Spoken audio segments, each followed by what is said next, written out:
What was that?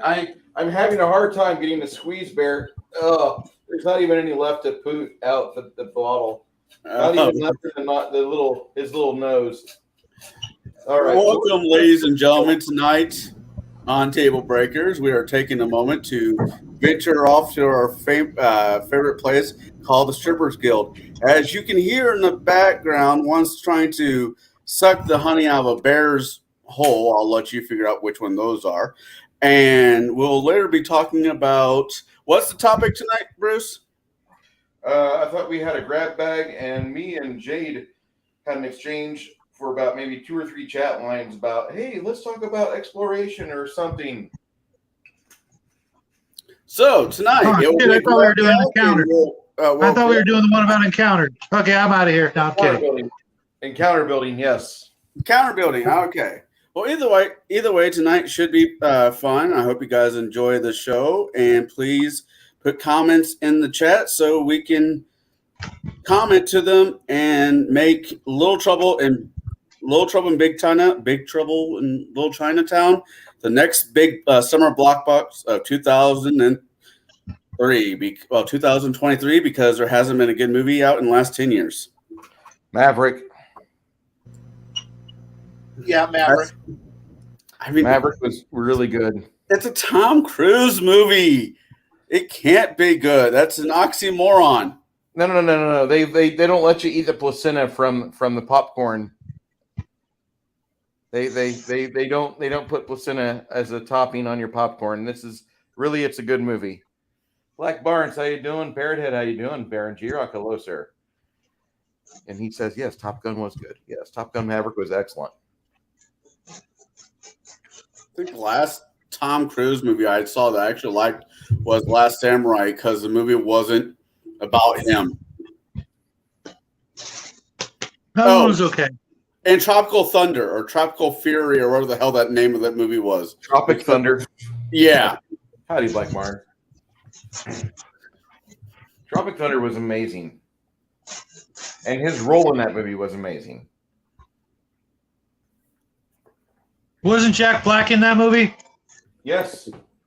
Bunch of people was in that movie. He played a heroin addict. I can't stand the guy. Jack Black? I don't mind him. He was in one of my least favorite Never-Ending Story movies. Yeah, it's unfortunate because I actually liked his music from what the hell was that? Pick of Destiny? The School of Rock? No. Pick of Destiny. Okay. Yeah. It's actually, apparently, he's got some talent musically, but my usual problem with people who are famous runs deep with that guy. I liked him in, what movie was that? It was him and John Cusack. They worked as what one? There was an amazing video game that he helped pretty much do, and that was, Brutal Legend. Yes, Brutal Legend was amazing. That's an amazing game. Lemmy was in it. That's all that mattered. And in about 2 weeks, I'll actually have a D&D scale Lemmy miniature. So, what? That's cool. Yes, I found somebody who sculpted him as a miniature, and I went and said, "Give me all the money. Here's all the money. Give me miniatures." And so, therefore, I'll have him as a miniature. I am putting together some money to do my first order from Dragons and Lasers. I am doing the He-Man. He-Man. Yes. You're doing He-Man over the Encountered. Yeah, it's He-Man. Okay. It's old school He-Man at that. Okay. You're gonna regret not getting the Dungeons and Lasers, but no problem. I'll get the other stuff. It will be available.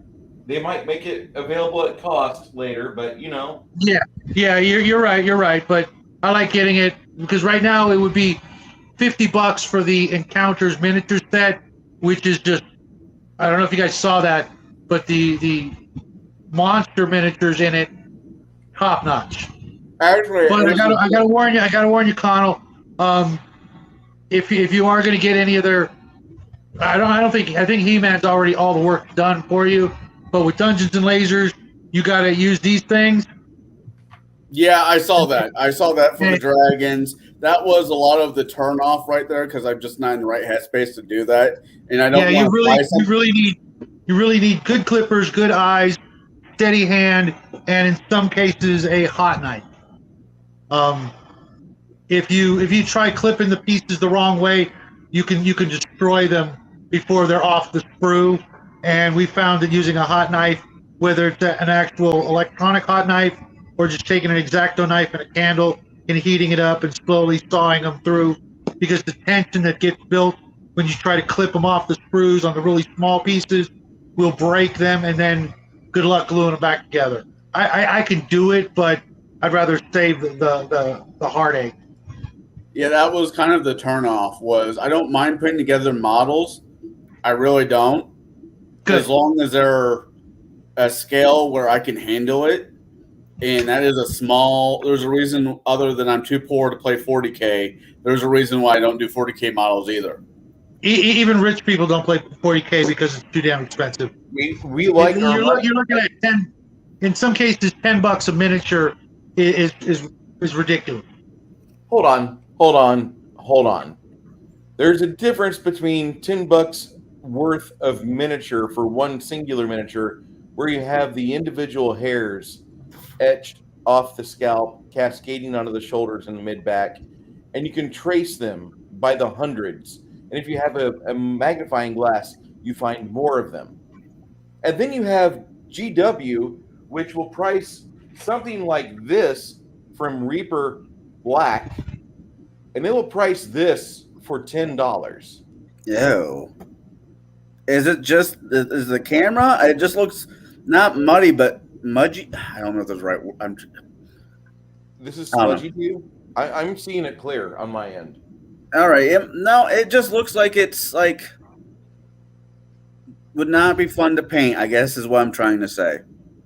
Well, that's the majority of all 40K and Warhammer figs, but I mean, that's just me. I need to find like a 12-year-old that's got like a hard-on for like the Sisters of Battle, and I'll buy him like a $45 box. Here, kid, build my fucking Ratman and get him primered up. That's all I want you to do. Hey, well, my daughter is turning 12, and she does like painting miniatures. She does not have a hard-on, so no, she does not qualify. I can't argue that, but she has a steadier hand than I do. I can tell you that. This is how it works. Daughter, no. Uh-huh. And I would feel kind of weird buying your kid a $45 kit for fucking Warhammer. Especially Sisters of Battle for her would actually be pretty cool, because then she could scream girl power and bloody some piece of shit bully's nose on the playground and cause you at least 2 or 3 parent-teacher conferences. Technically, that only cost me 1, but that's besides the point. Make sure you put your P.O. box in the private chat there, because I do want to send you this Frozen sing-along CD and recorder. Hey, there's a new bridge. It's called the Dan Bridge. It comes with snap-away bungee cords. Oh, that's awesome. I have to remember that one. And if you get the Descent game, these are the figurines you get on Descent versus, and I'm not saying anything ill about Descent, but the figurines are about 25 millimeter standard, whereas Reaper are 28 millimeter for standard. The dwarf that I'm holding is shorter than the standard human. And in the Descent game, you can see he quietly towers over her without a problem. Descent's not a bad game. If you like board games, if you want to play a cheap version of HeroQuest, Descent is out there. That makes sense. Actually, HeroQuest isn't really that expensive. I mean, $120, but the miniatures are sweet. Yeah. Thank you, Connell. That's all I needed to hear. Are you making fun of me? No, I'm not. No, he's agreeing with you. From the average individual, $120 fucking for a motherfucking board game fuck you. You know, that's the Actually, majority. Go ahead. I used to have. I had Hero Quest, the board game. I gave it to my oldest stepson. I found it at a garage sale for like $30. That's the most Dude, that was expensive garage sale I've ever that was- heard of. yeah, that was a long time ago. No, Or- that was within the last 7 years. Yeah, that's pretty expensive for a garage sale. It's worth it though. If you try to buy an old version on eBay, you are going to pay out the ass.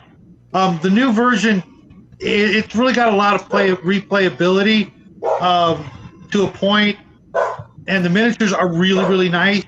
It was a little expensive. It will go down, but like for example, Shadows of Brimstone, it's almost 110. You're going to pay more if you have it mailed to you, because good luck finding it in a store. But I can't recommend that game any higher than any other game I could Wait, think you of. said Hero Quest, right? No, I'm talking about Shadows of Brimstone right now. It's a little cheaper, but it's got a crap ton of expansions, and you got to put the miniatures together yourself. But damn, that game is a lot of fun. Sometime this coming week, I'm going to my local game shop so I can pick up my daughter a couple more figs to paint. I'll also have to see if they have it, because Just for Fun has a huge selection of everything. So I'll have to say. Yeah. So let's get into this. Get into this. Counter building. Okay. I'll wait for the other two fine people to come back. There's one. And I believe Kai is sitting in his room or his place, hiding behind Cobra, wishing to. All right. With that being said, I will guess. We're the only ones who can tell you what the weather is because we control it. But I want to go with chaos, Mr. Max. Anyways, let's get this going. So, when building an encounter, when running an encounter, what do you guys do? What do you guys get? How do you guys get the ball rolling? If it be, I don't want to talk about modules so much because all the encounters are already planned out for you. You put figs on table and you move on with your life, other than the combat aspect. But when you're doing a homebrew, because that's what it feels like majority of you guys do is homebrew. How do you guys arrange encounters? Let's start with earlier levels. Let's say 1 through 5. How do you get the ball going? I'll start with Bruce. Is this the introductory encounter, or do you want me to just give like my gameology, my game theory behind all this? No, let's go with game 1, session 1. Okay. Well, let's just say the players are en route from point A to point B. They're guarding a caravan of 24 donkeys and 7 to 10 handlers, with one lady that's in charge of all 10 handlers or however many handlers there are. But the party is riding at point in front of the donkey train. Well, I'm going to take however many players I have that are basically Phrasing. Of course, phrasing. So I'm going to take my frontliners, and maybe I have 3 of them in the group. And then the remainder of my group is all support or controllers, like either they're clerics or they're mages, wizards, things like that. And I have this idea in my head as what would be a fun encounter for them. I don't really want them to have a humorous encounter to where they're not challenged, but I'll give them an encounter of with the let's just say we have 6 people. Half of them are beat sticks, and then the other half are just like wizards, archer, cleric, etc. Maybe a thief as archer, I don't care. But the other half are not well armored and armed. I'm going to send, at the numbers that I've got, between I'll even give it a random encounter mechanic. I'll send a base of 8 goblins for 6 people, and I'll add an additional 2d4 goblins to assist in the 2nd and 4th rounds of combat. Now, in most game systems, that is a deadly encounter at level 1. In the game system's power level for regular first edition Pathfinder, that is a sizable encounter that if you just have common warrior style goblins attacking the party, it's going to be a slaughter from the PC's point of view. Because you have basically 3 guys, one of them will either be a paladin or barbarian, and they will have the ability to one-shot 1 or 2 of those goblins in the first 2 rounds of combat.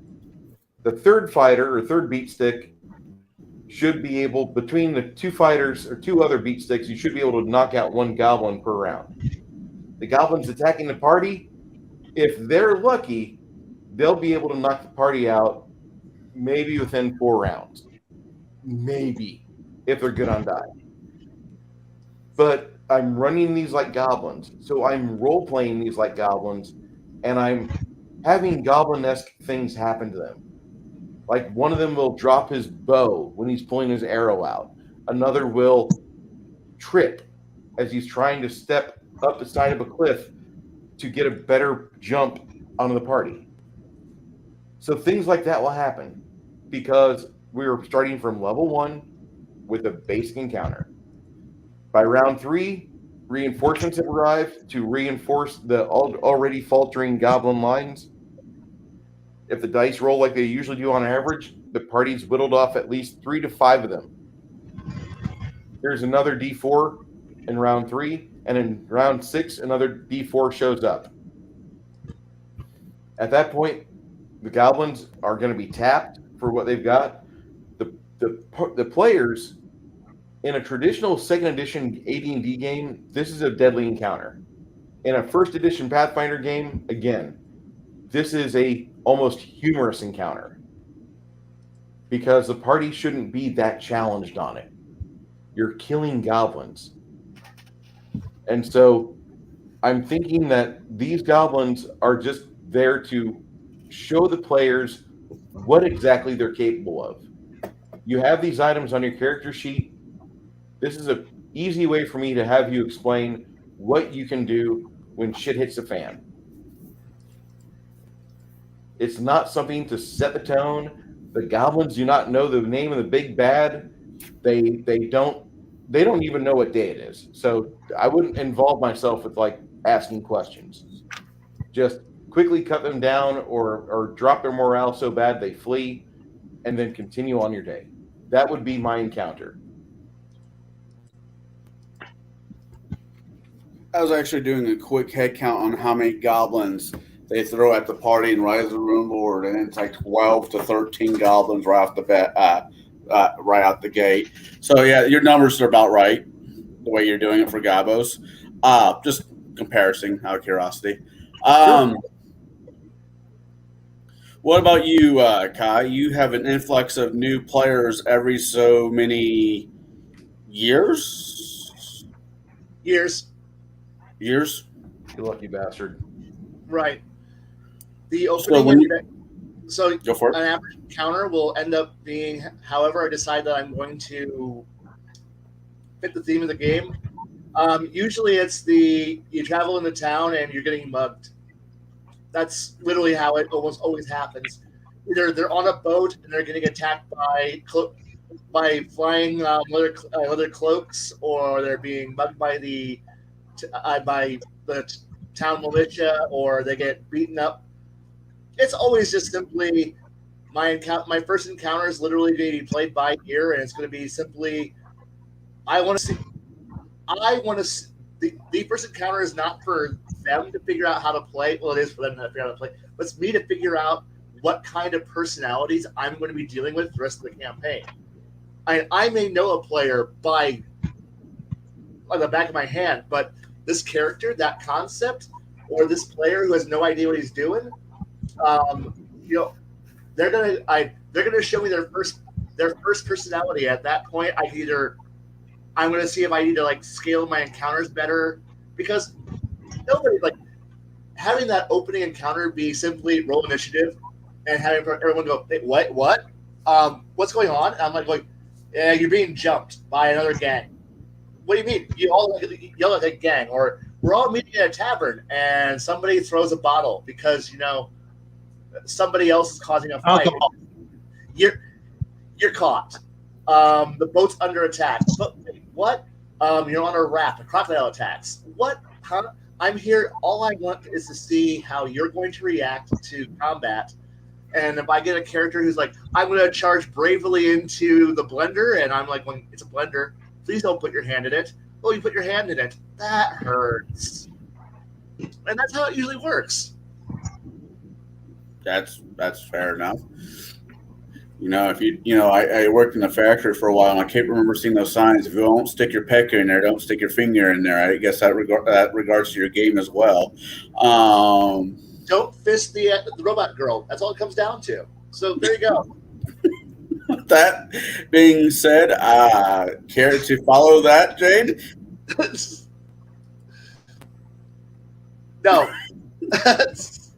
Sorry, got a dog chewing a bone right beside me. Okay. I'll be a minute. I'll hop over to you, Shadow, if you don't mind. No, not a problem. Bandits, usually outdoors, because I usually don't have, if they get into a tavern brawl, that's kind of my fault. I usually don't even start them in a tavern anymore. Haven't done that in, I don't know, long time. It's just too cliche, and too many jokes, too many just tired tropes there. And the reason I go with bandits is this way, when and if they're successful and they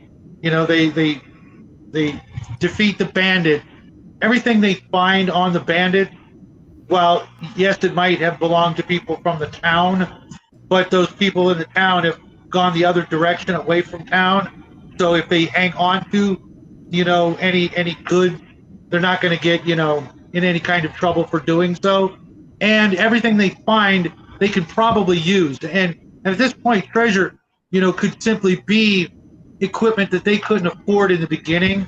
Better lanterns, extra rope, food, things like that. All kinds of gear that they will be needing as they go on with their adventure. Things, extra arrows, maybe extra horses, that sort of thing. And if for some reason I'm feeling generous and I want to throw in an extra healing potion or a healing potion at all, that'll be on the body of the leader. And if he doesn't use it to actually keep from dying, then they actually have a healing potion. I don't really like to give out healing potions that much, but I know it's kind of almost a necessity. If the players have not created enough clerics or healers of some sort, then it's going to be a very, very short game, and I don't waste my time on very short games.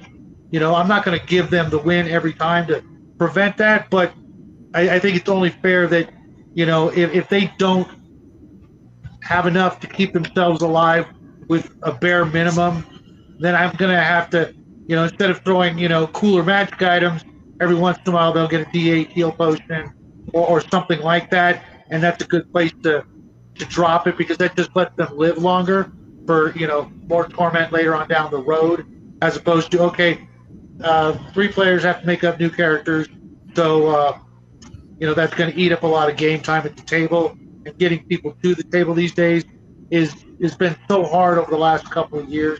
I really don't want to spend it just making up new characters over and over and over again. That is more than understandable, because character creation, depending on the edition, can be time taking. What about you, Jay? Now that you have your dog issue taken care of, now that my dogs are settled with their bones, yeah. So my opening encounters are always thematically appropriate to the game, and I say that meaning, like, if the game is taking place in a jungle, like that's where I'm going to draw the monsters from. What lives in a jungle.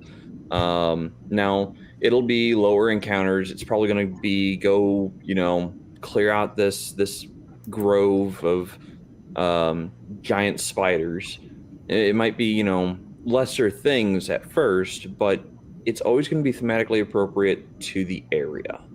And that's where I build my encounters from. Is I first decide where am I sending them. You know, what adventures are available to choose from. Where do they go? After I have decided, you know, the different areas, the different battlefields, so to say, I then input the different kind of monsters or sometimes NPCs in those areas. Because to me, opening encounters aren't just combat. Sometimes they're diplomacy, or sometimes they're puzzle type encounters. They're not always going to be straight fights to the death. However, somewhere along there, I will always, now this is just kind of one of the things I do, I will always introduce who the main big bad evil guy is going to be. He might be in passing, he might be a friend, he might be, you know, someone you save. But I will always foreshadow the BBG in my first few opening encounters. But as far as keeping it low level or keeping it, you know, introductory, I take an assessment before everyone, rolls their first dice for the night. I take an assessment of the character sheets. I figure out what they have as equipment. I figure out what they have power-wise. You know, what can they do? What kind of classes are they? And I will build something that is mostly appropriate to what they have, but I will throw elements in there of things that the party doesn't have. Like if they don't have a cleric, well, I don't really have to do any extra effort because they can't heal. If they don't have a wizard, okay, I might throw something a little arcane in there to see, you know, what they do with that. See if anybody's going to go arcane afterward. So yeah, that's how I design my opening encounters. It's thematically appropriate. It's appropriate to what the players have built, and I don't know. I play it. I play it by ear, kind of. I have to agree. I do when I do my homebrew games. A few times I have done them. Even when it is module, I still kind of throw in a few things that weren't in the module. But one of my favorite things to do is, if the party is going from town A to town B, I would normally throw in a Grey Render. A Grey Render is a neutral monster. It's not out to kill you. It's just there. And by the party's reaction, I will know what kind of party I have. If you have a couple people saying, hey, no, leave it be, and it follows you, the druid or the ranger could, in theory, make not a familiar out of it, but make a companion out of it if they want to. If they attack it, then I know what kind of party I have. I have the dreaded murder hobo brand of party. And so that's how I normally do my first encounter. I do something a little bit left field just to see the type of players I have at my table. So the first encounter happens. How many encounters do you plan for in an evening? Do you have a set number, or I'm starting at 5? We're not breaking until 11, so that's 6 hours on a Friday night. You know, on a Friday night, let's say, let's do Bruce's 10 hours. It's been a while since most of us been in a 10-hour game, unless you're in Bruce's game. But if you're planning on doing a Super Saturday or a longer game, how many encounters do you plan? Or do you just kind of just let them happen the way that they happen? It's like, well, if they make it past this one, we'll keep going. Or is there a hard number? I will start with Jade this time. Okay. Encounters for the night. Let's see here. I generally plan for 3 to 4 encounters at lower levels, especially for night. Now, I'll mix them up. It'll be some combat, some RP. There might be a puzzle in there as well, where they might have to roll skill checks to figure out, you know, different pieces of the puzzle. But I'll try to run 3 or 4 encounters of some kind in the night. For longer sessions, let's say A super session being for me, a super session is well, let me first define my session. My session's 4 hours typically. My super session is 8 to 12 hours. So for my super sessions, I will generally triple the amount of encounters I'm planning for. I may not have all of the details of the final encounters figured out because the party might decide to do something that I hadn't accounted for. Of which I will, I'll go to random tables or I'll pull up my think deck and I'll pull a random event or something out of my think deck. So that's, 3 to 4 is my typical for standard sessions. I almost want to verify when you say think deck, you're actually talking about a physical deck of cards and not code for something out of my pulling something out of my ass. Hey, while he's away, real quick. Okay, we're talking about outdoor encounters, right? We're talking about all encounters. Any encounter you can think of. This is my think deck. This is made by the same individual that makes Index Card RPG. And all it is a standard deck of playing cards. Let me get the glare off of it, that have some art on them. Hold on, hold those up again. They might say, huh? Hold those up again, please. Yep. So this is Supreme Foe or King of Clubs. So I know that this is a nature type because it's a club. I know it's nature driven. But it's a supreme foe, so this could be an ent, this could be a dire tiger or something. So if I pull this for my encounter, I'll pull other cards to go with it, and from that I can just build random encounters from a standard deck of 54 cards. If I draw something like Doom, that's basically going to be me signaling, hey, this is an encounter. They can't win. They either have to run or they all die. So that's how I build encounters on the fly now. Is with deck of cards, and I assign the different suits different meanings. Clubs is nature. Spades is death, typically, or some kind of deadly encounter. Hearts are generally NPCs that are close to the party. Friends of some kind. Diamonds are typically wealth, something to do with wealth or rulership. So that's how I build my encounters on the fly. Okay, I just wanted to, for the audience who had no idea what your think deck was, I wanted to show them it's actually a physical prop that you use, not a prop, a resource. Very, very tarot deck sort of inspired, I could see. In a way, yeah. But I mean, it's just a standard deck of playing cards. Which but are this also one, it has specific text on it. All right. Witchcraft! It's not the 72 card deck. It's not the 80s. Only 4. It's not the 80s. It's not the 80s anymore there, Shadow. It's okay to play D&D. All right, Bruce, we'll go with you next. Question was being... How many encounters do you plan on running in a session? It being anywhere from 5 hours to 12 hours. And do you have a hard number, or do you have a resource like Jade where you could just pull something out and make it work? I've got a lot of resources.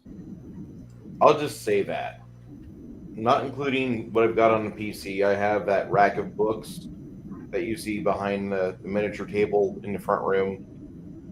And a lot of that is, I'd say I have about 14 books of tables that can be used to spice up an encounter or spice up a night. Again, Raging Swan Press has a lot of little booklets where they sell you for like 20 list of 20 things you might find on a dead necromancer, or a list of 20 things you'll find on a dead cleric's pockets. And they're just little things you could throw in the game. Either they're real clues or they're red herrings, but they can help you get the game back on track, or they can steer your players wrong for longer if you like. whichever you choose. That's your decision. So I will typically plan for 6 events in a 12-hour session. And I expect the 6th event to be done before the 11th hour starts. Because typically, as the game winds down for me, my players start getting fatigued. You can see the loopiness in their actions. They're not thinking right. They say things kind of out loud that they should be just thinking. Shut the fuck up. Stop saying that.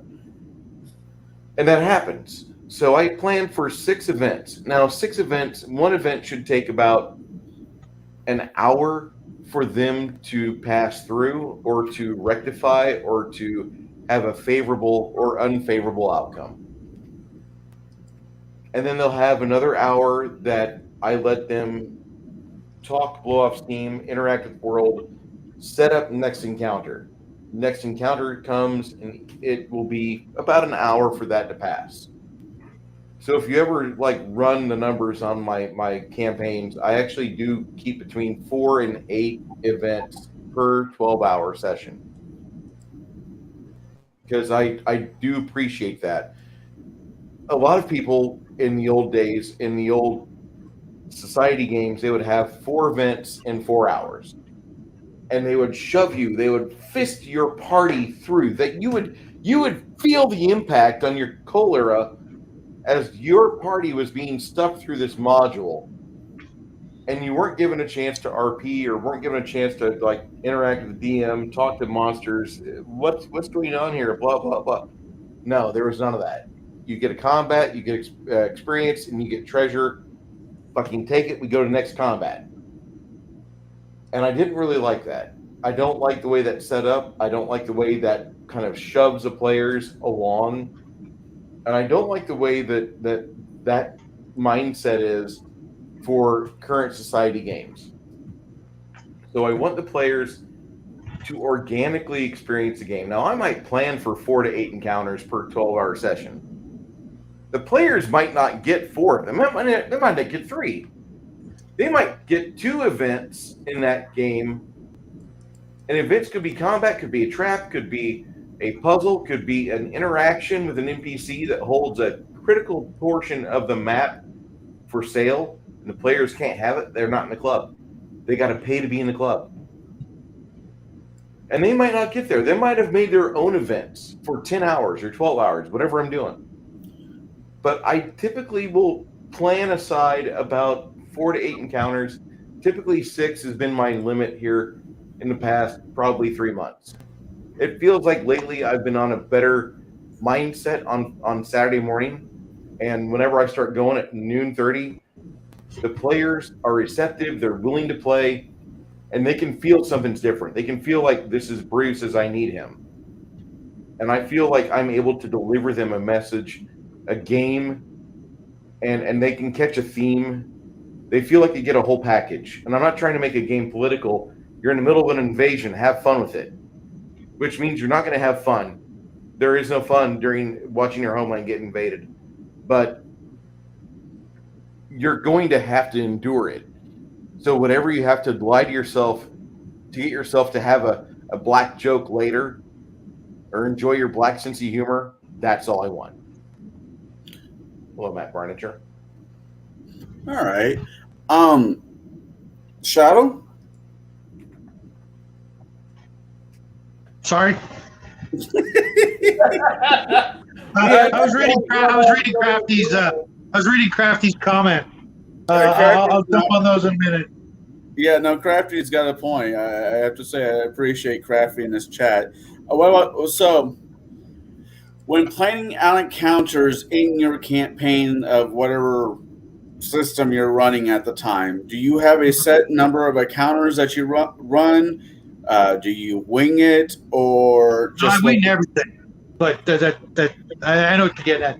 I usually make a list of potential encounters that, without I don't use dice because to determine what monsters they are. I go off the list that I've already made, and when they're traveling, because I'm just going to stick to the assumption that we're talking about outdoor encounters, because dungeon type encounters, outdoor encounters, and town encounters, for me, they're all different. I work them completely different. Outdoor encounter, when I determine that it is time for an encounter, I'll pull something off the list and roll with it. Now, how many? That really depends on, a whole lot of things. More and more often, people will just, I got to go. At this time, I'll have people leaving at different times, and I'll have people showing up at different times, and I have to actually, trim things down or add things depending on, who's going to be there. And I don't have a set number because it really depends on how long we're playing. We don't always play for the same, like with Bruce, he knows exactly how long the game is going to last unless something happens, to shorten the game. Like that one time when we thought we were going to be there for like 10 hours, it ended up being only 5 because people had to leave. So, I keep it kind of fluid that way. If, suddenly, a bunch of people, have to leave or don't show up until a certain time. So it really depends on, how long we're playing. And I'll make a list of, potential monsters or encounters or what have you, depending on where they are. And I probably won't use all of them, just like a good, random table, but I'll save that for the next time unless they are at the new location to where said encounters are no longer valid. If they make it to the dungeon, there's no reason for Treant to be in the dungeon, kind of thing. As for Donner, yeah, it's a little random, but not completely.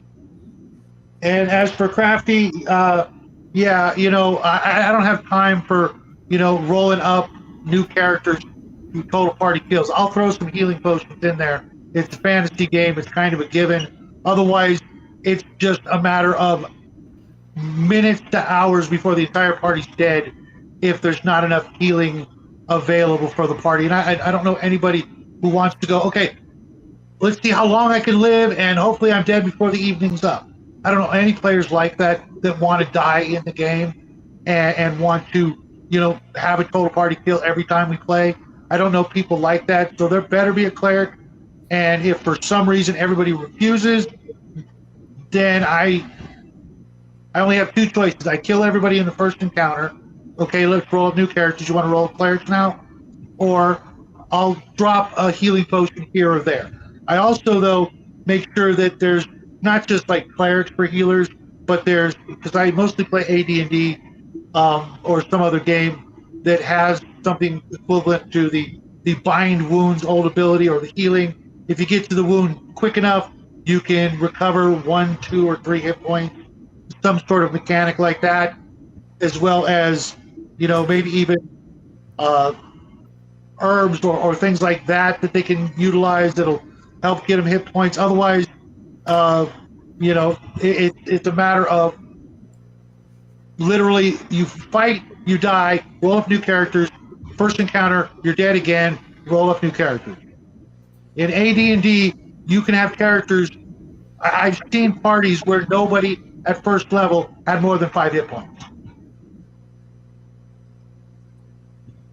And if you've got a fighter with 5 hit points, and he's the strongest character in the game, because you roll a d10, and if you get a 1, you're running a fighter with 1 hit point. That's just the way it was. That's the way it still is. A lot of people will give you max hit points at first level. I don't always do that. Sometimes I do, but mostly I will make you roll for everything. And if you roll up a fighter with 1 hit point, but you got 16 cons, you got 3 hit points, sucks to be you. Otherwise, you might as well just let them roll until they make up a great character and go, I want this character. Okay, now I'm done. I've got all 18. Because that's what your alternatives are in old AD&D. You roll, and that's what you get, and that's what you are. Or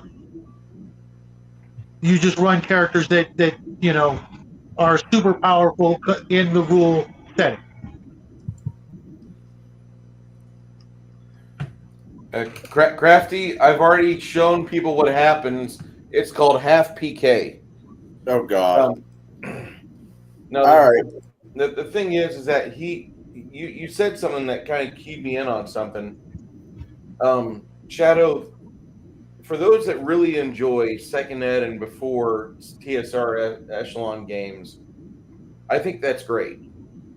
I do. I really give those guys that if I rolled a 1 for my starting hit points, I get a 1. No matter what class I am, if I rolled a 1 on that die, I'm getting a 1 plus my con modifier, and I'm probably going to have a 1 hit point.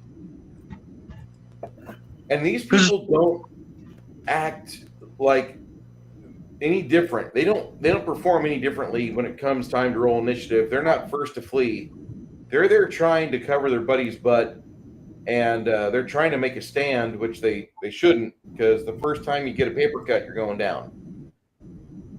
So I admire that.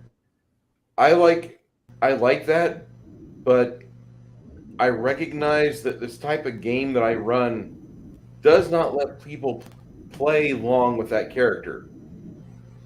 And so, like I said, I'm rolling my own system up. I'm doing things my way, like Gary and Dave did, like Gary and Dave before me. And I think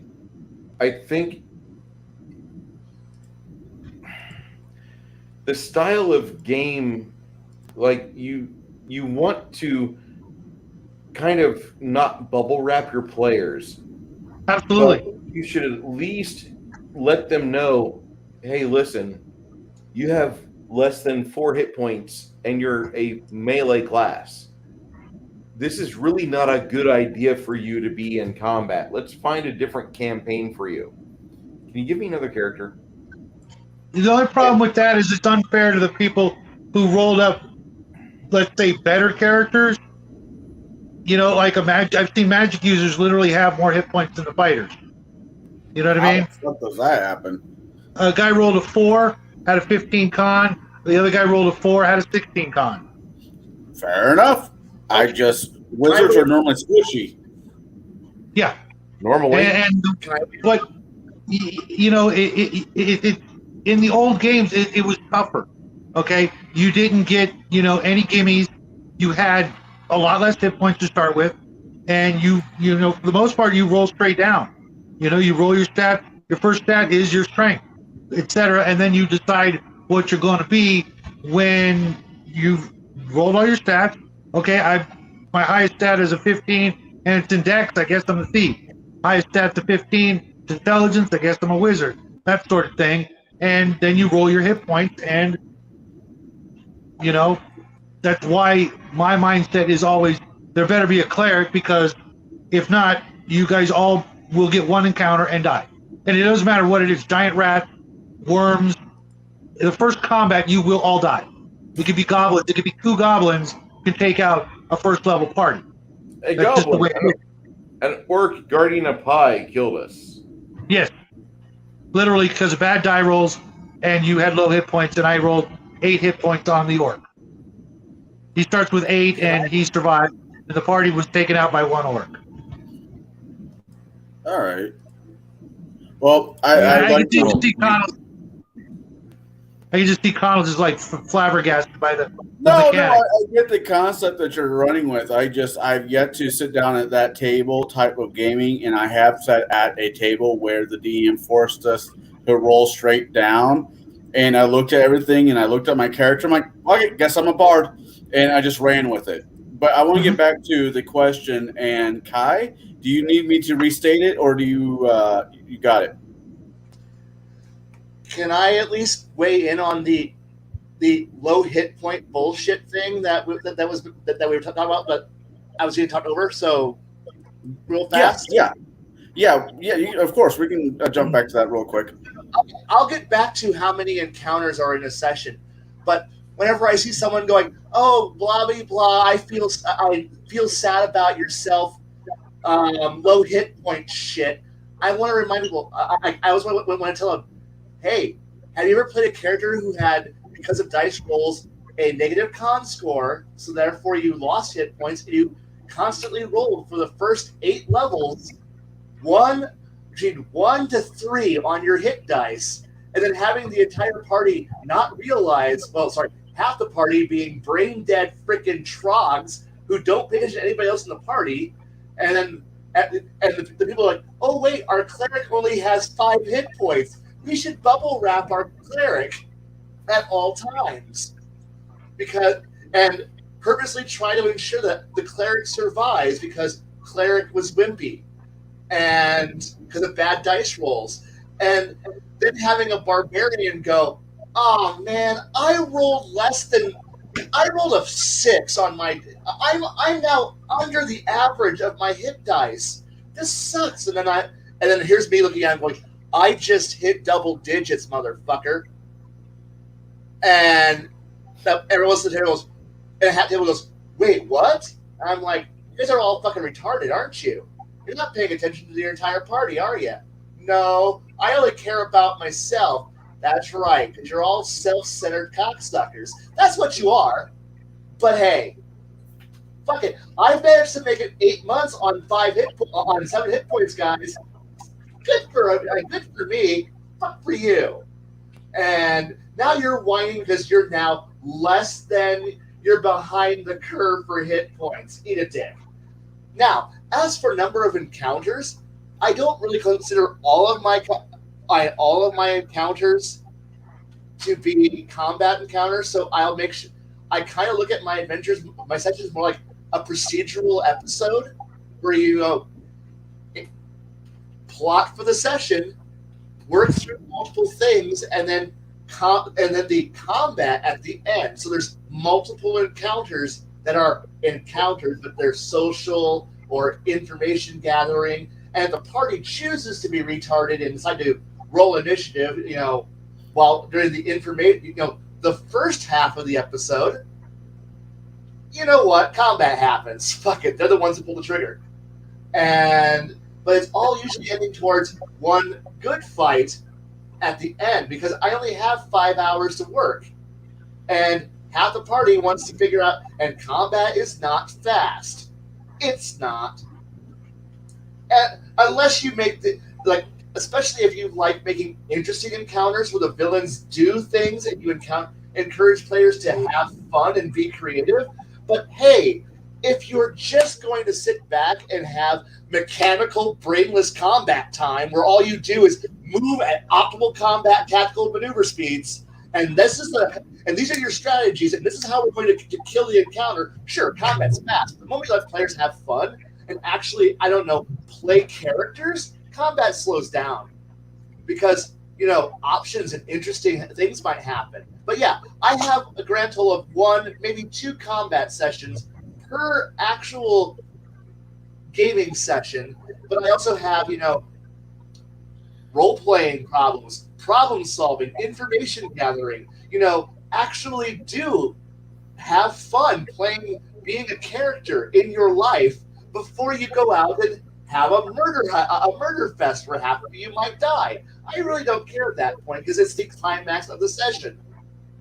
I know that I'm not doing the standard wank fest D&D.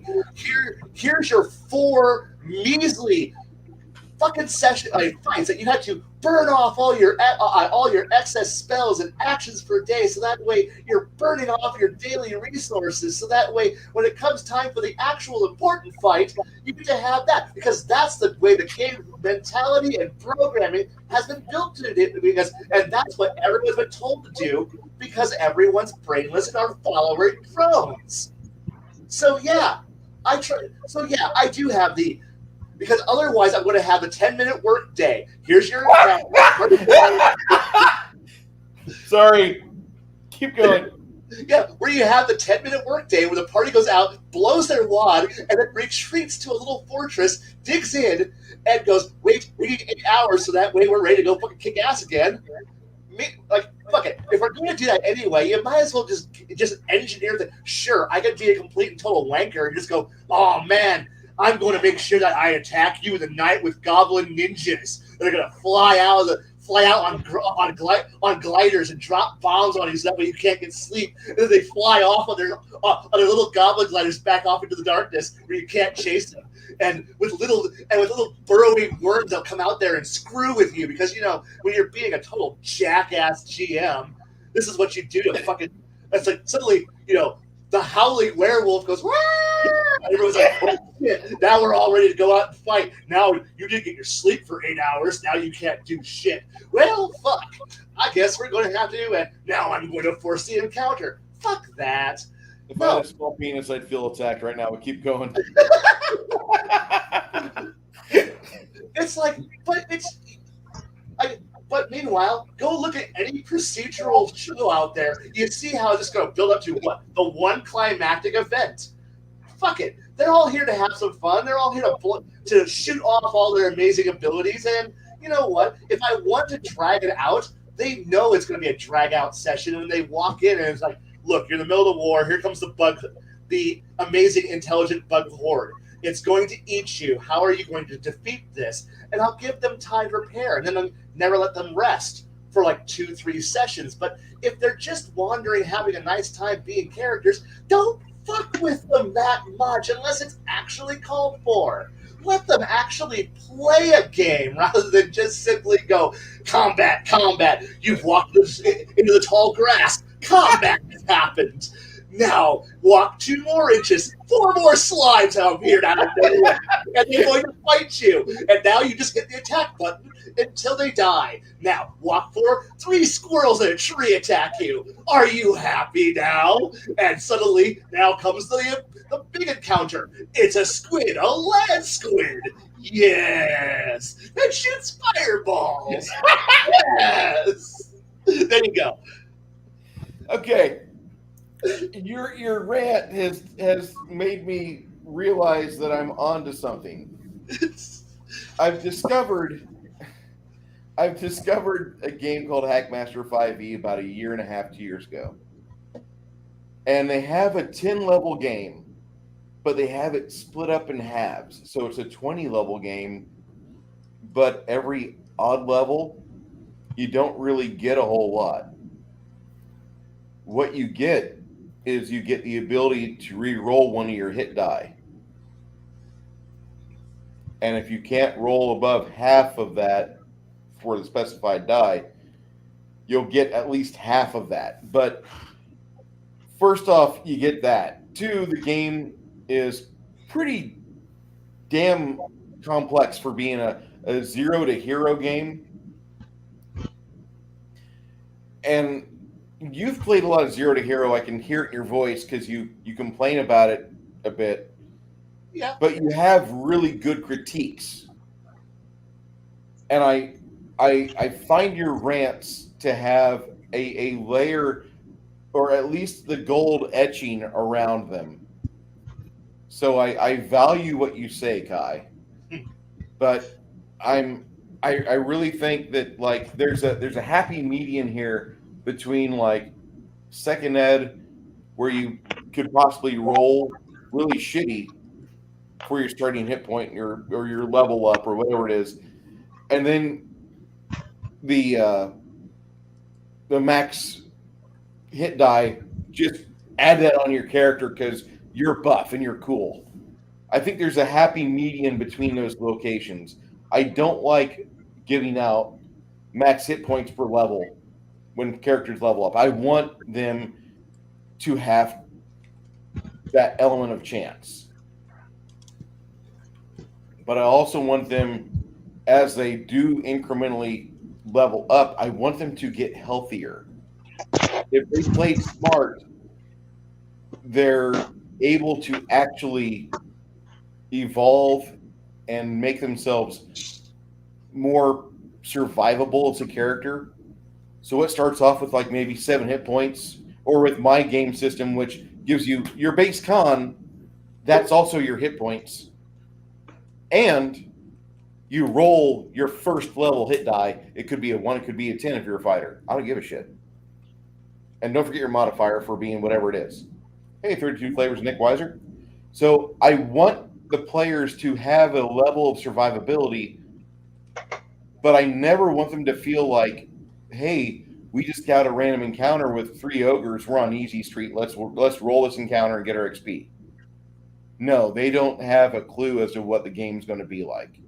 And I want them to not feel too cocky. That's the problem I have with 3X gaming and 5X gaming. The 5th edition and 3rd editions of the game, all of those have this level of I'm really just way too confident. And I don't mind a level of I want to protect my own ass. We can run. There's nothing wrong with that. If there's a smart hero runs to fight another day. And I think that's exactly what people should do more often in a lot of fights where they're clearly outnumbered or outclassed or both.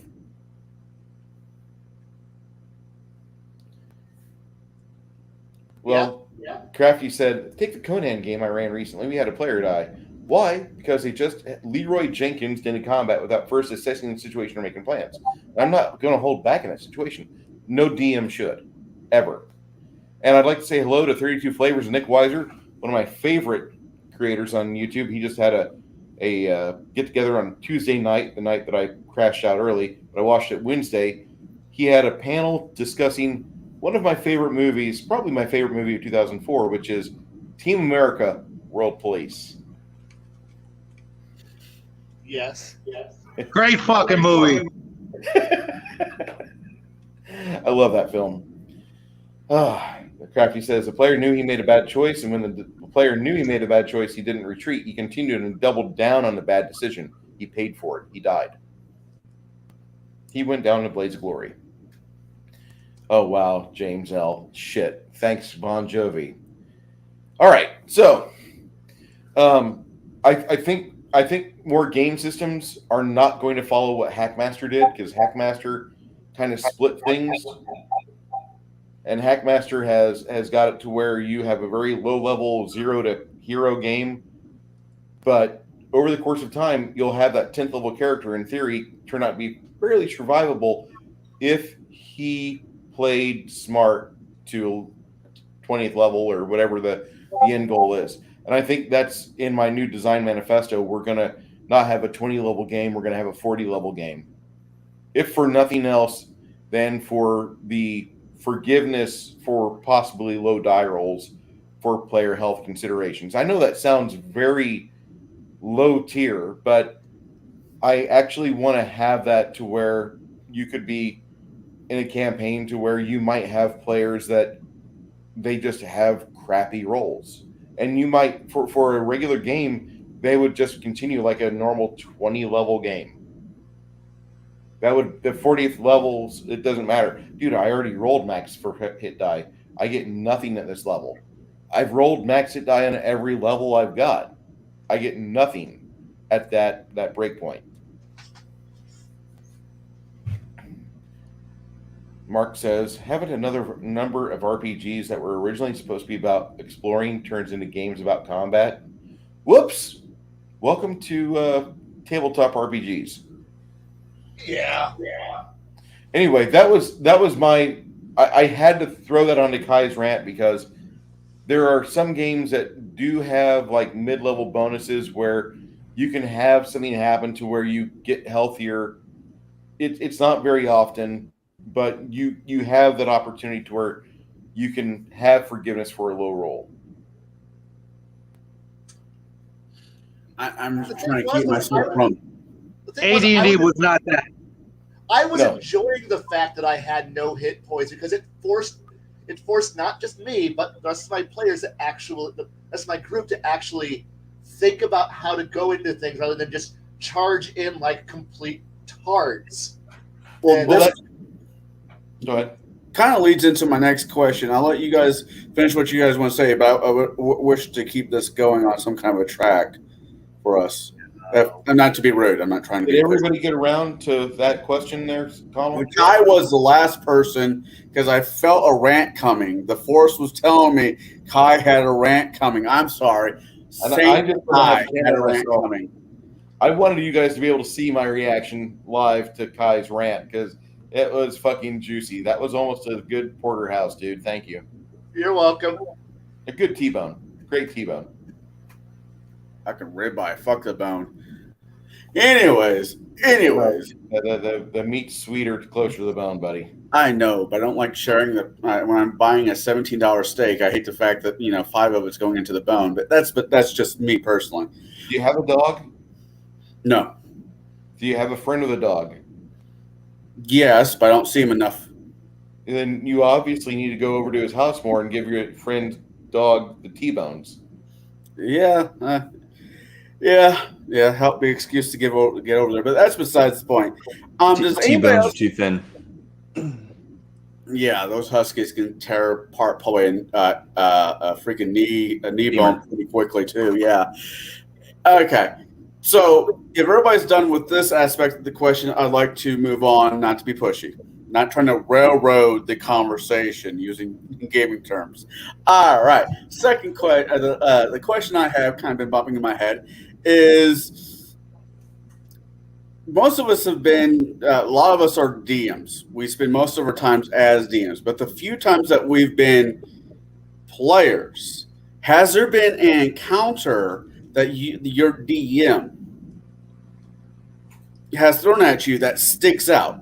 You're thinking, damn, that was a really good encounter. It being a drag out fight where your character comes out ahead by the skin of his teeth. It being a puzzle. It being a social setting that advanced the storyline and kept you even more hooked into the campaign than you were once before. So my question is, as players, what has been your favorite encounter that rings out in your memory? I'll start with, let's see, Bruce.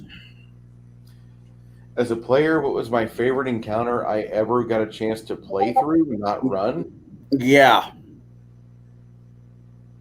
It doesn't have to be D&D. It could be your beloved Star Trek, whatever system that was. Well, no, I never got a chance to play Star Wars D6 until I was like 30. I always ran it until then. So I would say the most fun we ever had with D&D was just last year on a friend's campaign where I was playing a low-tier Skeletor with the Necromancer from Libris Mortis. And for those of you that understand what I just said, I was a very low-powered caster and I would say low-powered because my stats were not like, 19, 20. I wasn't God tier. But I had minions, and we were just going around and having fun the way the game is supposed to be played. Ah! And we had an opportunity to go drop in on an old friend of ours that kind of knifed us in the back during one of the conquests we had. And I was able to actually summon my troops, summon skeletons, and march them towards the gates, and then bombard the center of his HQ, basically, which it sounds like I'm playing Warhammer Fantasy, which it felt like I was, but I was able to summon some undead flyers, some nightshades, and then we went in and owned the place. It was a lot of fun. And then afterwards, I raised his whole family and took them under my command. And that was just, we were playing an evil campaign. It wasn't something that like you do with your pastor or your like small group leader at church. This was a campaign where like bad things happened. And we just, okay, whatever, we're evil. We didn't really ogle it too much. We knew what was going to happen with certain NPCs, certain characters get around people. And, we're not here to be polite. We are evil. I'm a necromancer. That's an anti-paladin. Over there, she's a vile sorceress. Get over it. And it was a fun fucking game. I know that sounds really bad, but for once I got to play the bad guys, not being a DM. And that was a campaign that we had talked about for years. And we played it for about 2 years total, up to about 9th level. And then the DM just got burned out because he made the mistake. And what he made a mistake on, I can give you guys a guess. He had his evil party, and he had his good party. So he's running every 2 out of 3 weeks, and he just burned himself at both ends of that candle, and he table flipped both campaigns, and now we're playing Palladium. So when I say I'm not a fan of Palladium, it's because I'm an experiencer. I'm just saying it. I don't like the Palladium system so much. My percentile die roll high; they never roll under. When I design a game with percentile die, my percentile die mechanics are add this to your stats. Here's your target number. That is why I'm a dick. So I prefer my games like that. But he's running Palladium because he says this doesn't provide me with a nosebleed, and I said that's fine. So we're playing Palladium superheroes, and if I don't have a nosebleed every session mentally, maybe physically, it's not a real session. But I missed the old campaign where we were playing an evil campaign. And I got to do all the bad things, got to orchestrate all the bad things, and I really enjoyed it because just as a person, I get tired of driving politely in traffic and letting somebody come in from an on-ramp and letting them get in front of me. I get tired of being polite, waiting for my pretzel at the middle of the kiosk where there's like 12 people deep at the fucking festival. I want my pretzel now, damn it. So I was enjoying that game for cathartic fun. And besides, who doesn't want to play Alan Oppenheimer with a Skeletor voice? Meow. Oh my God, yes. Yes, Green Apple gets it. Playing evil can be fun. Yes, I don't want to be evil. I'm going to be evil. That's it. Yes. Look at my chat icon. If you can't see what faction I normally play. Hey, Bruce, Yes. your Skeletor is incredibly on point. Well, I only watched it for like 40 years. God, I hope I'm half at it. I never watched a single episode, but I have heard enough of it to be able to. I have a thing with hearing voices. I know that sounded weird, and knowing where they can come from. Actors in anime and things like that.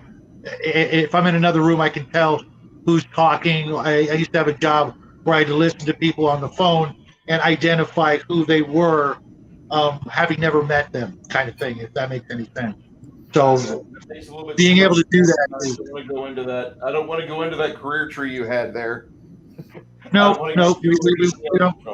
we don't talk about that. Let's keep moving this train forward. All right.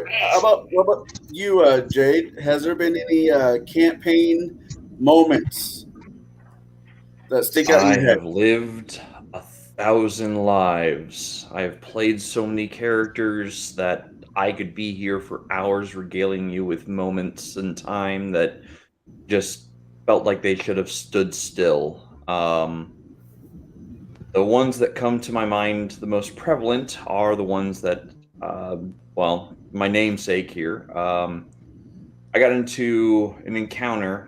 The GM threw an encounter that we were supposed to run away from. And I think I've said this before, but me being a stubborn murder hobo in my younger life, decided, nope, not running. I'm a big burly monk who builds for strength, not for anything else. I only have to hit things once before they fall down. Yeah, my character was forced to flee from that encounter, and that was a pivotal moment for me as a player, because I hadn't had a situation where my character had to flee ever, and the enemy was wielding a god-killing weapon. Now, unbeknownst to me, I didn't know that at the time, but when he got cut across the face, because he was also rolling location dice, my character got blinded in one eye. So I lost a good chunk of my perception ability. I lost some of my spatial awareness, whatnot. And I was a little... I remember being upset at the moment, reflecting back, I'm like, no, that was really good role play and opportunity for me. And it really was good role play opportunity for me. Nevertheless, the character had to go on this massive quest that spanned, I think, the better part of a year outside of the game, like real lifetime, a year, to figure out how to heal this wound that just would not shut. So he was constantly bandaged over one half of his face, trying to keep the blood in.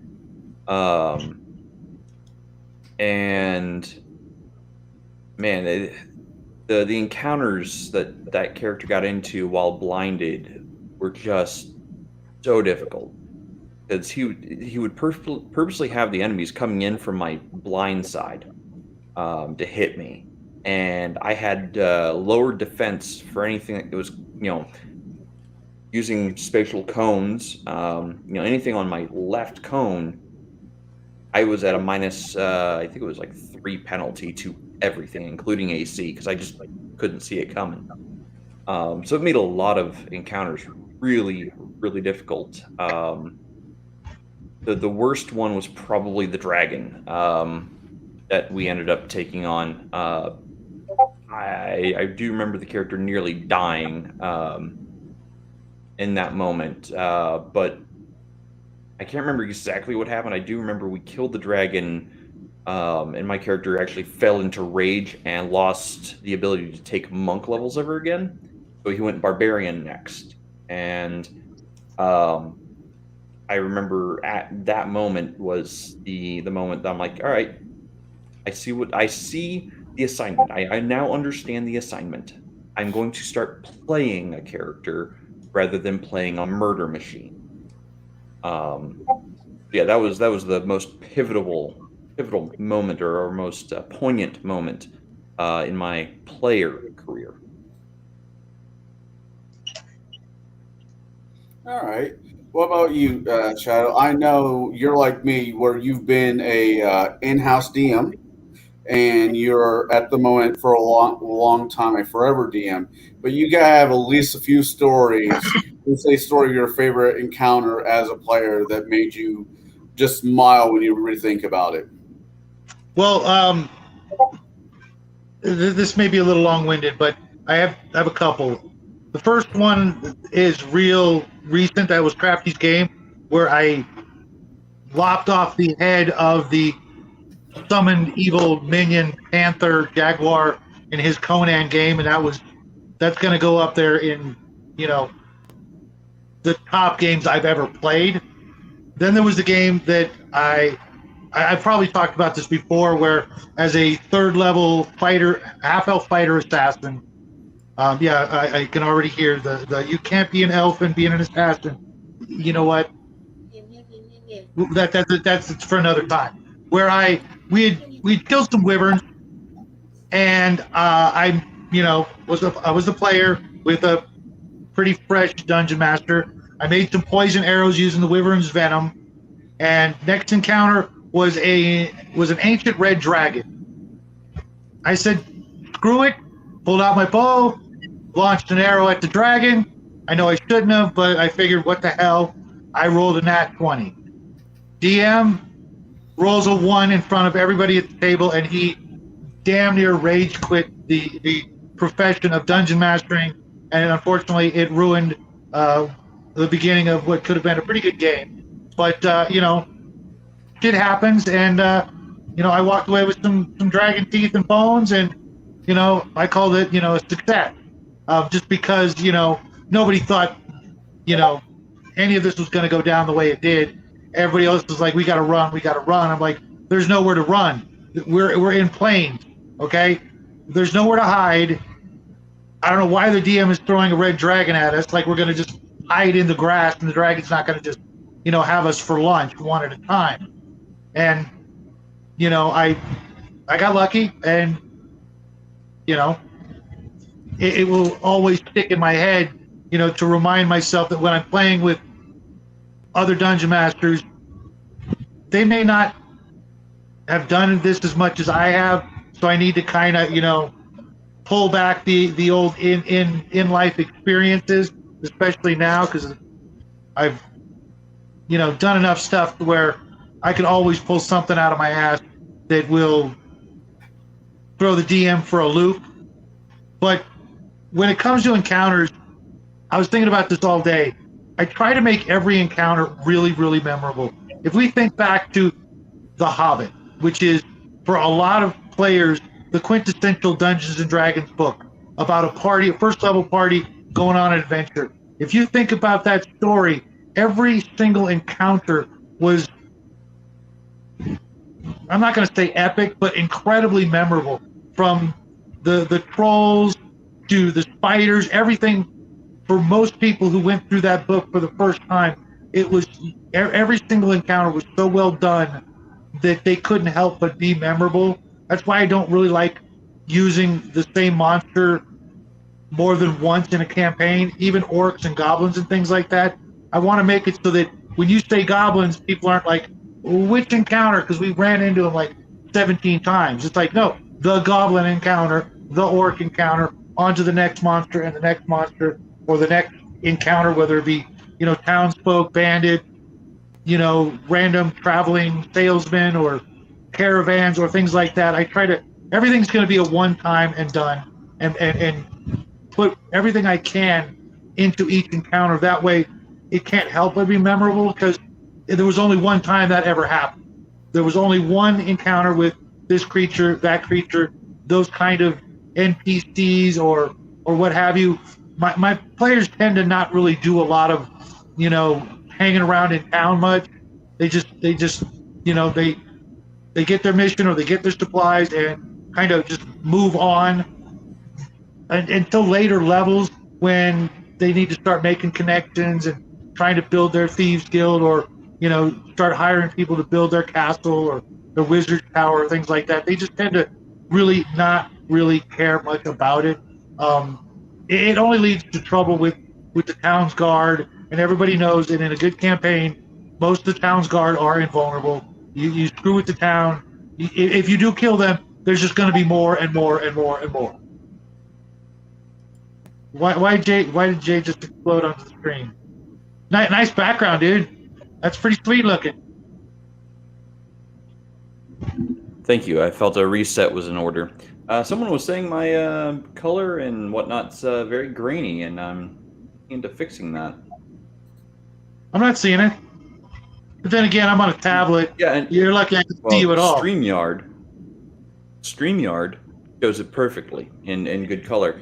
But YouTube video compression, well, we all know video's YouTube compression is utter horseshit some days, or worse than other days. So I will look into my graininess and see what kind of filters I can put in place to stop some of that.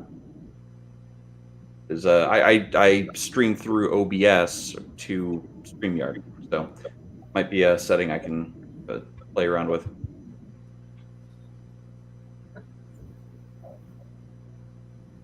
Oh, could be my internet connection, now that I see that. Is it storming over there? We do have bad weather in the area. Because it's raining over here. My internet goes through multiple different switchboards into Chicago. So Chicago's having nasty weather. I'm just SOL, which is still better than AOL, but I digress. That reminds me of a bad joke, but this is neither the time or the place for it. So Kai, what about you? I mean, you got any stories about your favorite experience? While everybody else was talking, I was trying to come up with some awesome combat thing. And you know what? I've had a bunch of those over the years, but I think the best as a player that I have to say was I was just riding along on another player's grand stupid crusade of, you know what, it's gone insane. You just ride it and see how far it carries you before it all catches fire. And we ended up in this horrible situation where the forces of a demon princess was around everybody, and like, oh shit, we're all gonna die. And but we get our holy paladin badass who's right there, and then out being the snarky kind of asshole that I was / am, was looking. I literally just kind of like nudged my cohort in crime in the group, who we were playing kind of the unbreakable shield on unstoppable force. He was the attacker, I was the defender. We played off each other really well, and then I just kind of nudged him in the corner, in the shoulder, and said, "Hey, how about we just sell off our wizard to the demon princess, and we all go home." And the GM's like sitting here going, "Did you actually say that?" And I'm like, "Well, yeah. I mean, this is my battle brother here. Of course, I'm going to say shit to him." And he's like, "Well, you do realize the demon princess has incredible hearing." And I'm like, "Oh fuck!" And she's like, "All right, was that an honest offer?" And I'm like, "Do we get to leave if it is?" And she's like, "Yeah." I head over the wizard. The wizard's like, no, please don't hand me over to the evil demon princess. And we're like, look, 500 of us are gonna die, or we sell you off. And he's like, please don't. I'm like, you can't kill him. And she's like, I wasn't gonna kill him. And we're like, even better. And we're like, cool, buddy. Guess what? You're now her new sex toy. Good luck to you, Flip. And the party's just like, did you really just sell off our wizard? And I'm like, run. We all run before he finds out that he has no endurance. Now go.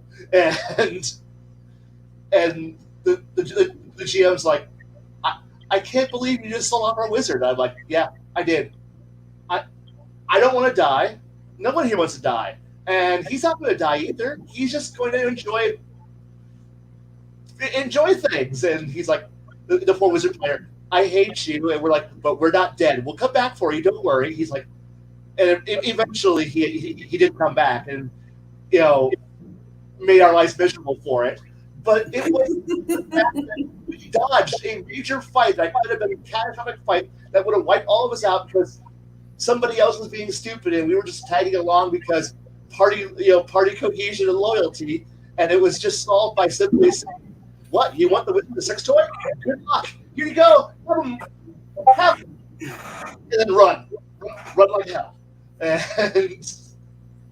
like, you have no loyalty. I go, I want to live. I don't want to die for dumb reasons. And it eventually and that part of the campaign became an incredibly weird fucking side story.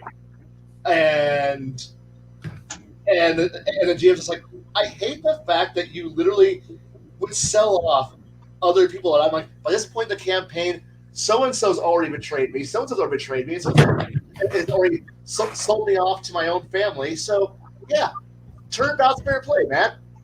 And he's like, fair enough. I'm not going to punish you. And I'm like, good. We're still running. And, yeah, best encounter ever was simply the GM, the players, and the group. And half the group's going, no, this is a good idea. And the wizard went, please don't do this to me. And we're like, no, truss them up. Go, run. Yeah, so not every cool encounter has to be, oh man, awesome fighting. There was some cool shit happening. Rawr. No, some of them just are simply spawn of a moment. You're in character and going, oh, fuck this. Fuck this with a rake. We're out for this. And have the GM go, okay, good idea. I'll let you go. I won't kill you today. Thank you. That actually sounds pretty damn cool, to be honest. I kind of want to share, but share away. I've told multiple different. Sorry, I got some ass hat behind me doing fireworks. Which after the stream goes, I might need that bell money up, Jed. Sorry about that. Fireworks. 4th of July. Yay. It's over. Put the fireworks away, asshat. Anywho. For New Year's Eve. Now they're old and unstable. I love it when the kid trips in the hallway and the bottle rockets were sweating. Oh, wait. Did I say that aloud?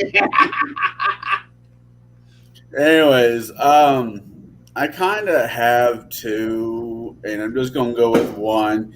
And I know Shadow is going to say, "How did that even happen?"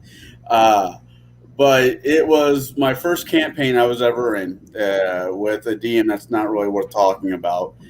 But there was a book or something that we had to retrieve. And we had one player who's like, "I can kill it, I can kill it."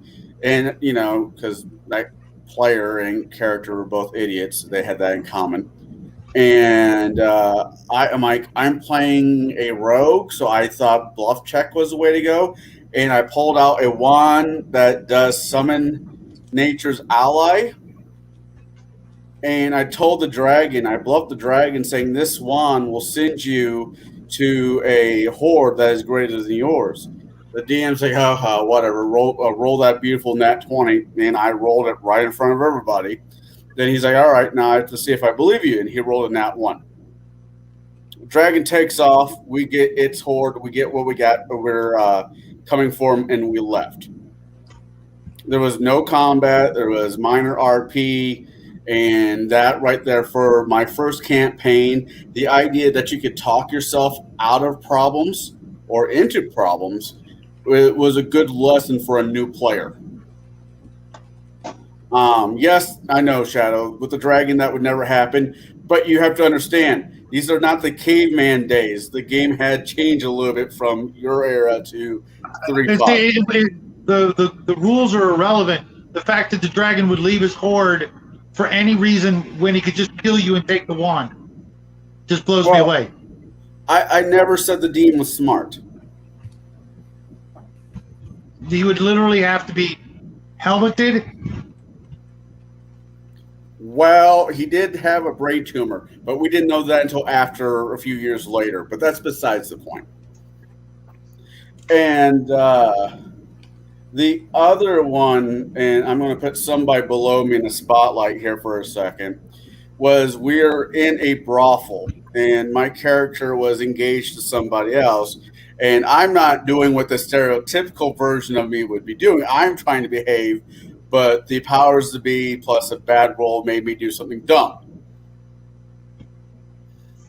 It's not me. It was my character who did something dumb with bad rolls. Don't give me that look, Jade. Anyways, Wow. So later on, maybe not that session, but the next session, we were fighting a big bad, and I lopped my head. I got my head lopped off. Baylor, right? And my counterpart that I was romantically entangled with had to redo a spell that she put on me from earlier in the session where me and her are mentally connected.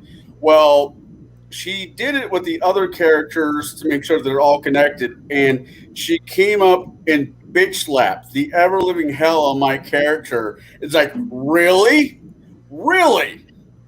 And those two, I mean, there's a few other ones that stick out, but I was trying to stay away from combat when I told these two variations of the story. And I enjoyed the hell out of them. The counters, I mean, a good encounter can drag a good encounter can guarantee that you have a person that will show up every week. Every time you're hosting game, that guy is the first guy there. He's ready to play. He has got his stuff together, and he is paying attention to the storyline. And vice versa, one, maybe two bad encounters because the DM wasn't 100% knowing what he's doing, or he decided to railroad his party, can kill games straight out. And as DMs, I think, especially as we get up in our notches on how many games we run, as DMs, we need to learn, okay, this is cool, this is not. And that's kind of, when we were talking about doing this encounter, that's kind of where my head went. So, everybody's ready for the next question, or anybody wants to throw anything else in? Oh, you're good. Now, it's the end of the campaign. The big bad is set up. And the party has gone through all their paces. They got into the castle. They went through the guards. They went through the henchmen. They're to the big bad. At any point of this beforehand, do you look at your character Big Bad and say, should I add an extra 0 to the HP? Should I add a spell? Should I take away a spell? Do you guys, for the encounter, edit it in any ways for the Big Bad? Or do you just let it roll? I use a template. Bruce, you can go first. Cool. I use a template because I've got a fuck ton of them, and templates seem to work out really well for me. They modify the original intent of the monster just enough to where the monster will become new and fresh, and the players will have a couple opportunities to learn more about the world, what type of monsters are out there, what type of threats are there.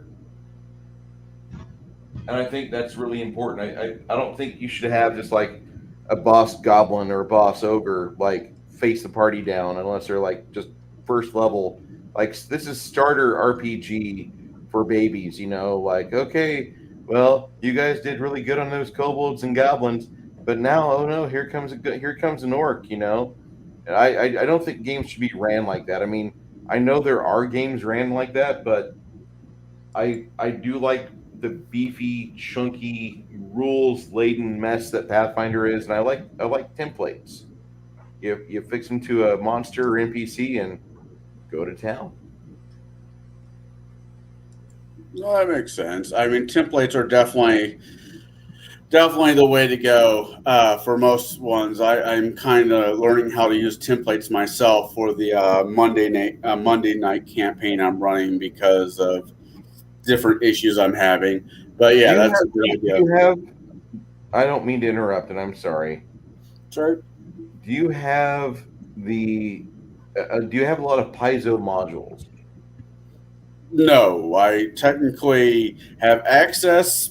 Not really. Yeah, kind of, but no, I don't really own anyone other than the Rise of the Rune Lords. Well, the reason I ask that is that there's certain books, templates are a magical monster modifier. They exponentially multiply the types of monsters you can put into a game and give you a rule set to where you can follow it and you can put it as part of the narrative in a game as to why the monsters are like that in this swamp or in this area. Gotcha. I do have the villain NPC codex. Awesome. Realistically, if you're playing Pathfinder or running Pathfinder, that right there is worth its money. But yeah. I like the Monster Codex a little better, but that's just me. I haven't been able to find a copy as of yet. Or when I do, I don't have the money. So, all right. So what about you, Kai? Most of my players have a certain background of experience, or at least the older ones did, and the newer ones, it's in the common vernacular that all I have to usually say when they're like, well, how powerful is this guy looking? And I'm elite around the name bar and skulls on the level. And they're like, oh shit. And at that point, I can go,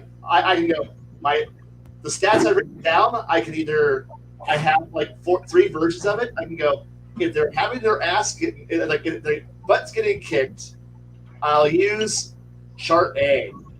If they're just wailing on the entire thing oh man, this is the climax this is the climactic best fight ever, and they're just beating it like a redheaded stepchild, stat line B.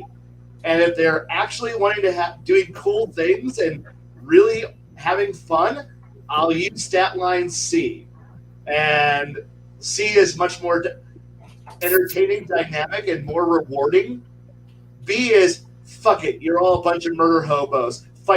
I fight the raid boss murder hobo, and I enjoy the pure death fest. And if you're all a bunch of drooling and we're just here to play, yeah, that's what A's here for.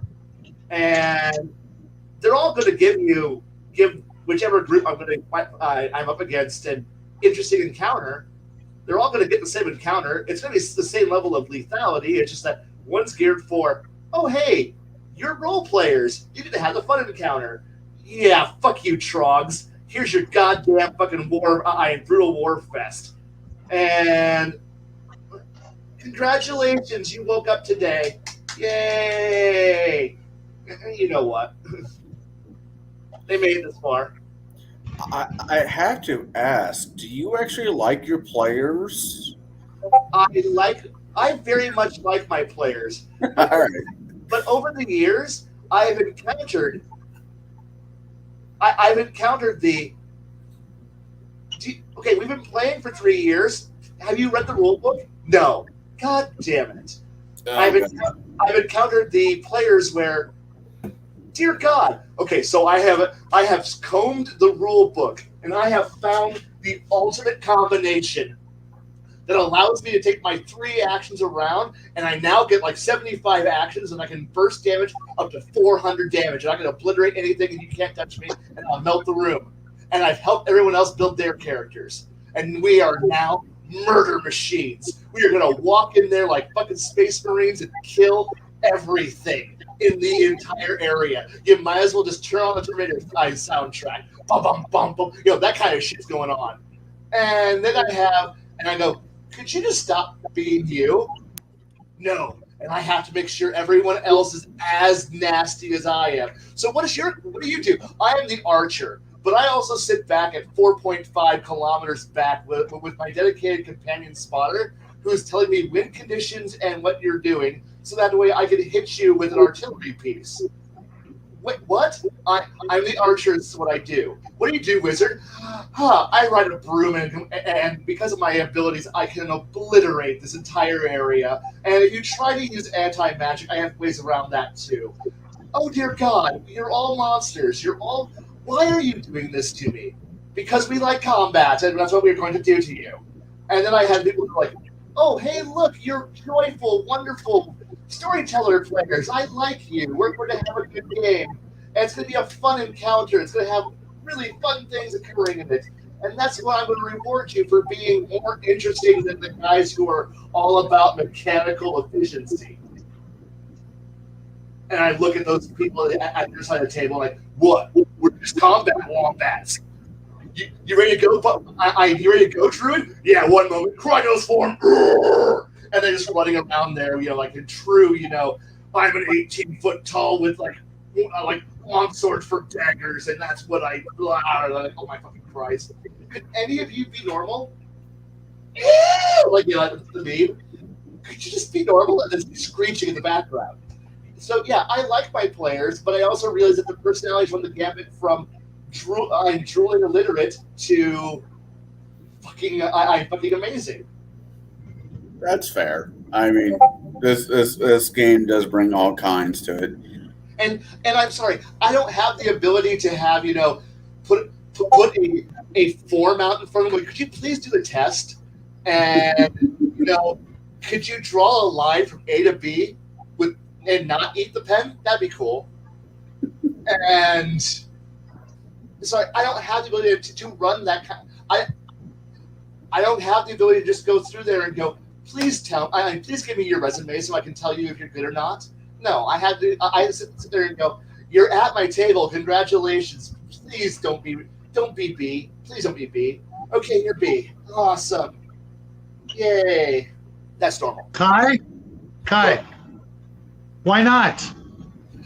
Look, I'm not going to tell them not to be B but unfortunately there's a certain point where if all they are is mechanical fucking war machines, where all they do is they walk into combat and they have a flow chart, and I built the flow chart characters. I mean, why not have them fill out a resume, and then split them up so you only get one of those kind per group? Unfortunately, I don't have. One, because of where I'm working. I am working through. I don't have the ability to have kids walk in and go, "I'm sorry, you're too much of a munchkin. I can't have you. And then turn you out and then have the school go, that's not how it works. So if they're at the But you table, can transfer them to different parties and make up parties where it's not all combat monsters. You get one per party. I only get to run one day a freaking week, and for 4.5 to 5 hours tops.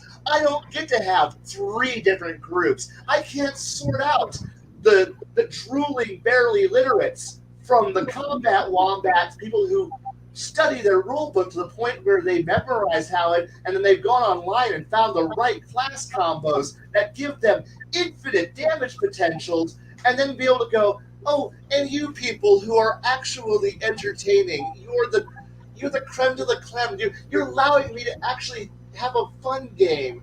No, I've got to actually have all of them at the same table. I don't get to have to pick and choose. Okay. Might I recommend a rules light game that they don't know? Unfortunately, any game that we have tried other games, and then the moment they get their hands on a rule book, they'll start reading. They'll start figuring out how to do things. They'll start figuring out what's the optimal combination of powers, abilities, things, so that way they can focus on what they're really good at, which is usually what they want to do, which is murder. It's going to be Don't hand them. You don't tell them what rule set you're using. You just hand them the materials that they need to build with. Don't tell them what rule set it is. Yeah, but they'll study the rules. People read rule books, and if someone just goes, "Here's your character," okay, cool. What can I do? Figure it out. Well, I'm going to figure it out. And honestly, I just preemptively realized that I got to do 3 times the homework so that way I can adapt to the people I'm running for. Because otherwise, I can put them on the little kiddie roller coaster and then go, please do what I tell you to do, because I am a complete and total authoritarian who can't tolerate anyone breaking ranks. No, nobody's swearing in to play my games, so they don't have to follow my lead. They're the ones they're the players. I'm just the guy setting the world up for them. And so if they go, we're going over here, well, guess what? They're going over there, and I'm going to have fun giving them the game. So they're going to go fight the bad guy, and the bad guy, and their entire plan is, you know what? We're fighting the villain inside an airship hangar, and the airship on top of it. Yeah. So when the villain shows up, yeah. How do we just drop the airship on top of them? Okay, cool. That's an actual creative mentality, rather than, or one player, I'm the combat wombat war machine. I'm going to go charging straight into, and then have them be obliterated. I could do all of that stuff. Being the GM, unfortunately, gives you the power to, if I choose to make the game unfun and ruin you because I'm just having a bad day because someone decided to shit in my cornflakes, and I'm going to just murder you because today I've decided that you should no longer exist. Well, congratulations. I can snap my finger and they're dead. Game over. Or I can choose to give them a fun game. And then go out and drink my fucking brain out, later and go, fuck. Okay, cool. And so I'd rather have 8 people be happy and have a fun experience where they're all cheering on how cool they are, and then I go and give myself liver cirrhosis, give cirrhosis of the liver, than having 8 players be pissed off about, man, we got beaten by the GM who decided to just kill us all. Man, fuck that guy. I don't want to ever play again.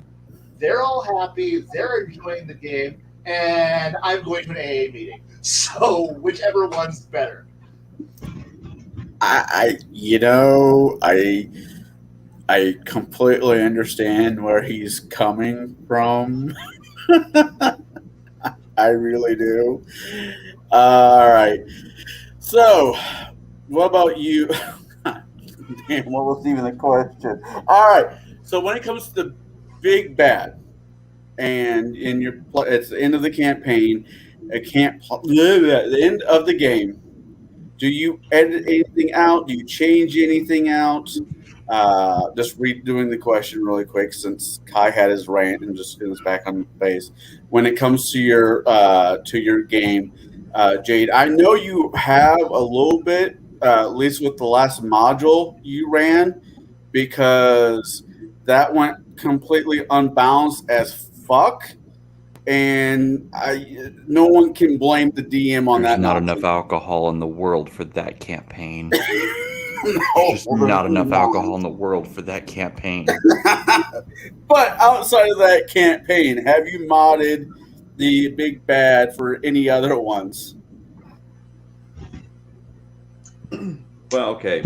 So most of my big bads, I'm assuming you're talking about my homebrew stuff. Yeah. My homebrew games, my big bads don't have stats. Like, they don't have the derivative stats like everyone else does, like the 15 equals a 3, the 12 equals a 1. No, they have just straight numbered stats. I don't deal with the derivative nonsense there. Do they have skills? Not that aren't necessary. Do they have feats and abilities? Yeah, 5. I stop at 5. Yeah, I mean, unless it's a spellcaster, I stop at 5 abilities because I can't be bothered to remember a big bad's abilities if the list is 30 long, plus all of the minions he's going to have with him. Like, I can't do that mental gymnastics. Like, the players, will have 30, 40 abilities they have to know for their character. Times that by 10 for my final encounter. That's me having to know 400 unique abilities across all my monsters and minions and my big bad. No, fuck that. It's too much complex, too much crunch. My big bad has 5 key abilities, 5 major things. My minions support the big bad or act as defensive line against the PCs. Or they might do combat battle map changes. They might, influence the actual combat field. I'm a reader of some of the greatest treatises of battle history. I read Sun Tzu almost every year. So I use that, knowledge from Sun Tzu's Art of War to lay out my big bad's battlefield. I prep my battlefields ahead of time. My big bads are typically ungodly smart. They have gotten where they have gotten because they have made amazing choices in life. And they have, made these choices with education. They've understood all of these things will get them to their goal. So my big bads are typically casters. They're typically very smart, very intelligent, very methodical in what they do. So they're going to prep the field of combat to their advantage. That's going to do one of two things. It's either going to end in a TPK, or it's going to force my players to think outside of the box, to try to take advantage of this battlefield that has been set up against them. So I don't necessarily have to skew the numbers in the side of my enemy or my big bad, because I've already done all that prep work beforehand. Like, he's already laid out his best laid plans. Now it's time for the PCs to come in and wreck shit. But that being said, you've got 5, 6, sometimes 10 players at the table. You can't predict what everyone's going to do. So even though you've laid out and prepped your battlefield, you can't account for everything, every possible minutia or combination of outside of the box thinking that the players are come up with. And that to me is the fun part of the game. When the players go, attacking him directly does not work, what else can we do? Then they start looking for things in the battlefield to use against the person who set up the battlefield. Then, I love it when my players think. and critically think. Sure, you, Connell, you've made almost every character you've played that's been an archer always has like the beat of force or the fireball or whatever on an arrow. That's cool. Take it steps further. Take it 20, 30 steps further down the path. Don't just stick with arrows. Other things. Can you make a zip line? Yes, you can. Can you make the A-wing against the ATST? Yep. Snow speeders. Yeah, snow speeders. Actually, the Hoth fight. Yeah, right. The Hoth fight. Can you do that? Yeah, you can wrap up a big bad's legs with probably good rope. Think outside the box for my final encounters, because that's where you're going to succeed. If you're going to just get into a slobber knocker with the big bad, I am going to brutalize the players. I am going to brutalize their characters into bloody pulps. Are they going to win? Maybe. It'll be a tough one. So I don't skew the numbers in favor of my big bad. I just lay the battlefield. I prep the battlefield to my big bad's advantage. I always view the big bad as like the big cartel lord. So like he should have like 150 to 200 feet of kill zone where there's not a bit of cover between the tree line and his front porch. Yes. Yeah. Yeah. Dimensional anchor. I didn't hate that spell until the last 4 encounters. There's a spell that's better than Dimensional Anchor. It's called Fortress. It's in Pathfinder. And what that does is it prevents teleportation of your enemies, but not your allies, because they're all keyed to it. Right. So, they can teleport in and out, but your enemies can't. So that's how I prep the battlefields. Like, I know that someone in that group is going to be a teleport junkie, and they're going to be constantly like, what's the night crawling all over the damn place. I'm going to lock that down. I'm going to force them to think differently. It was the monster that can chuck my arrows back at me that gave me pause. I'm like, well, that's a new trick. or the spellcaster who has a ring of counterspell against time stop, because I know better. Yeah. All right. We got like a few minutes left. Let's move over to the shadows so we can make sure everybody answers this question. For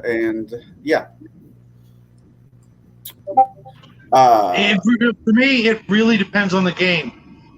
I played probably a half dozen different games at any particular, time, between Traveler, Palladium, sci-fi mostly, AD&D, Call of Cthulhu, Gamma World, Boot Hill, just different games. The big bad for a Boot Hill game is way different than the big bad in a Traveler game or an AD&D game or, like a superheroes game.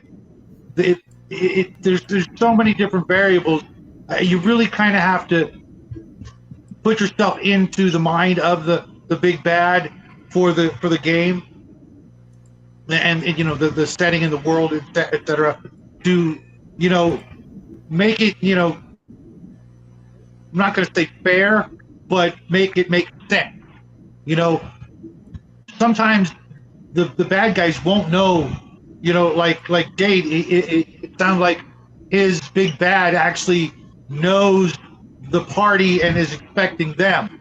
Sometimes the big bad has no clue who's coming, and they have to just be generic and not have like a specific protection against a specific thing because he knows that guy's coming. I have to make it more universally protective but generic because they never know who's coming.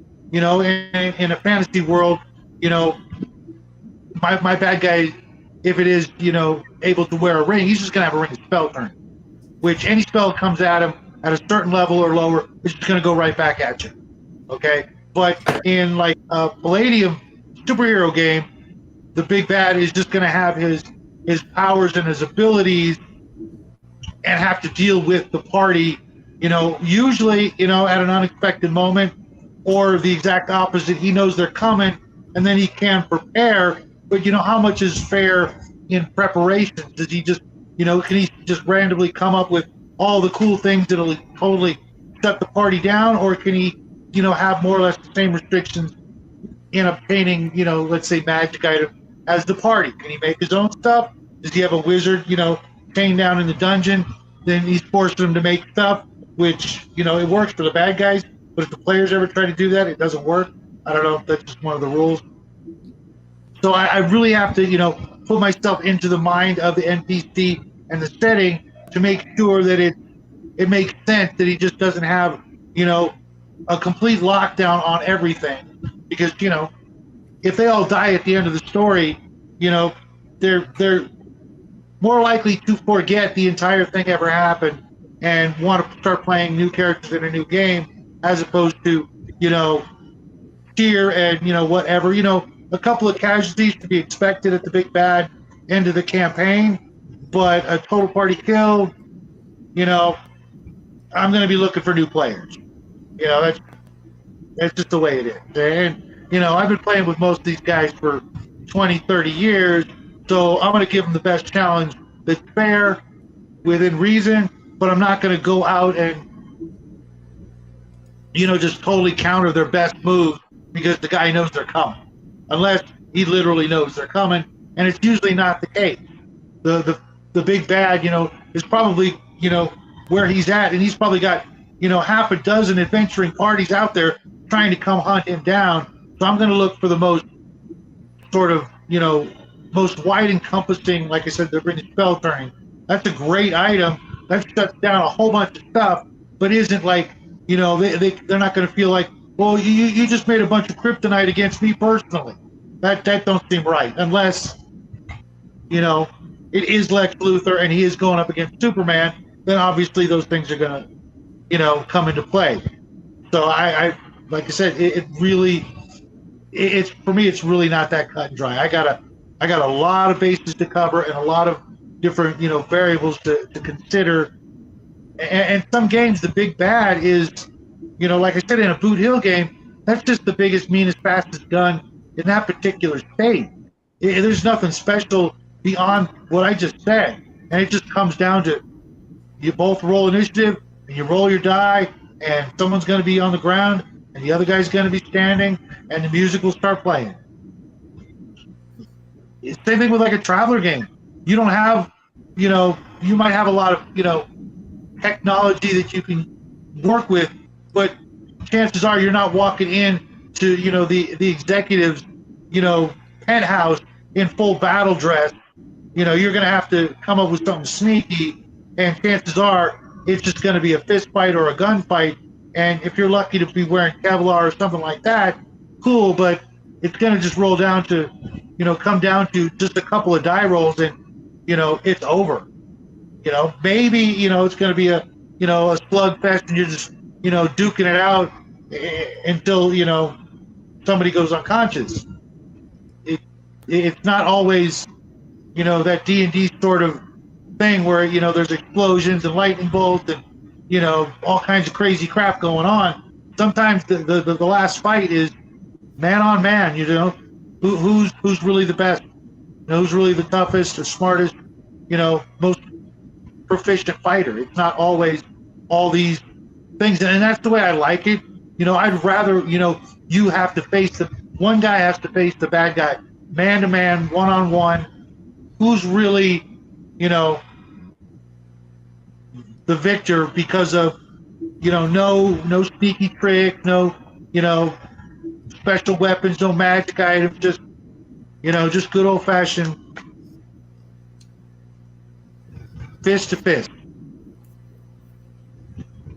Yeah, no, I get what you're saying. I keep the last major campaign I was in other than Bruce's was Jade, and there is no way the big bad did not know that we're coming, especially when we got a clanking 6 foot, 7 foot giant alien angel mystic beam that's telling everybody they can hear him move or I'll beat your ass with my righteousness as he's screaming down Fair the enough. hall. And, like I said, it's all about which game and setting you're playing.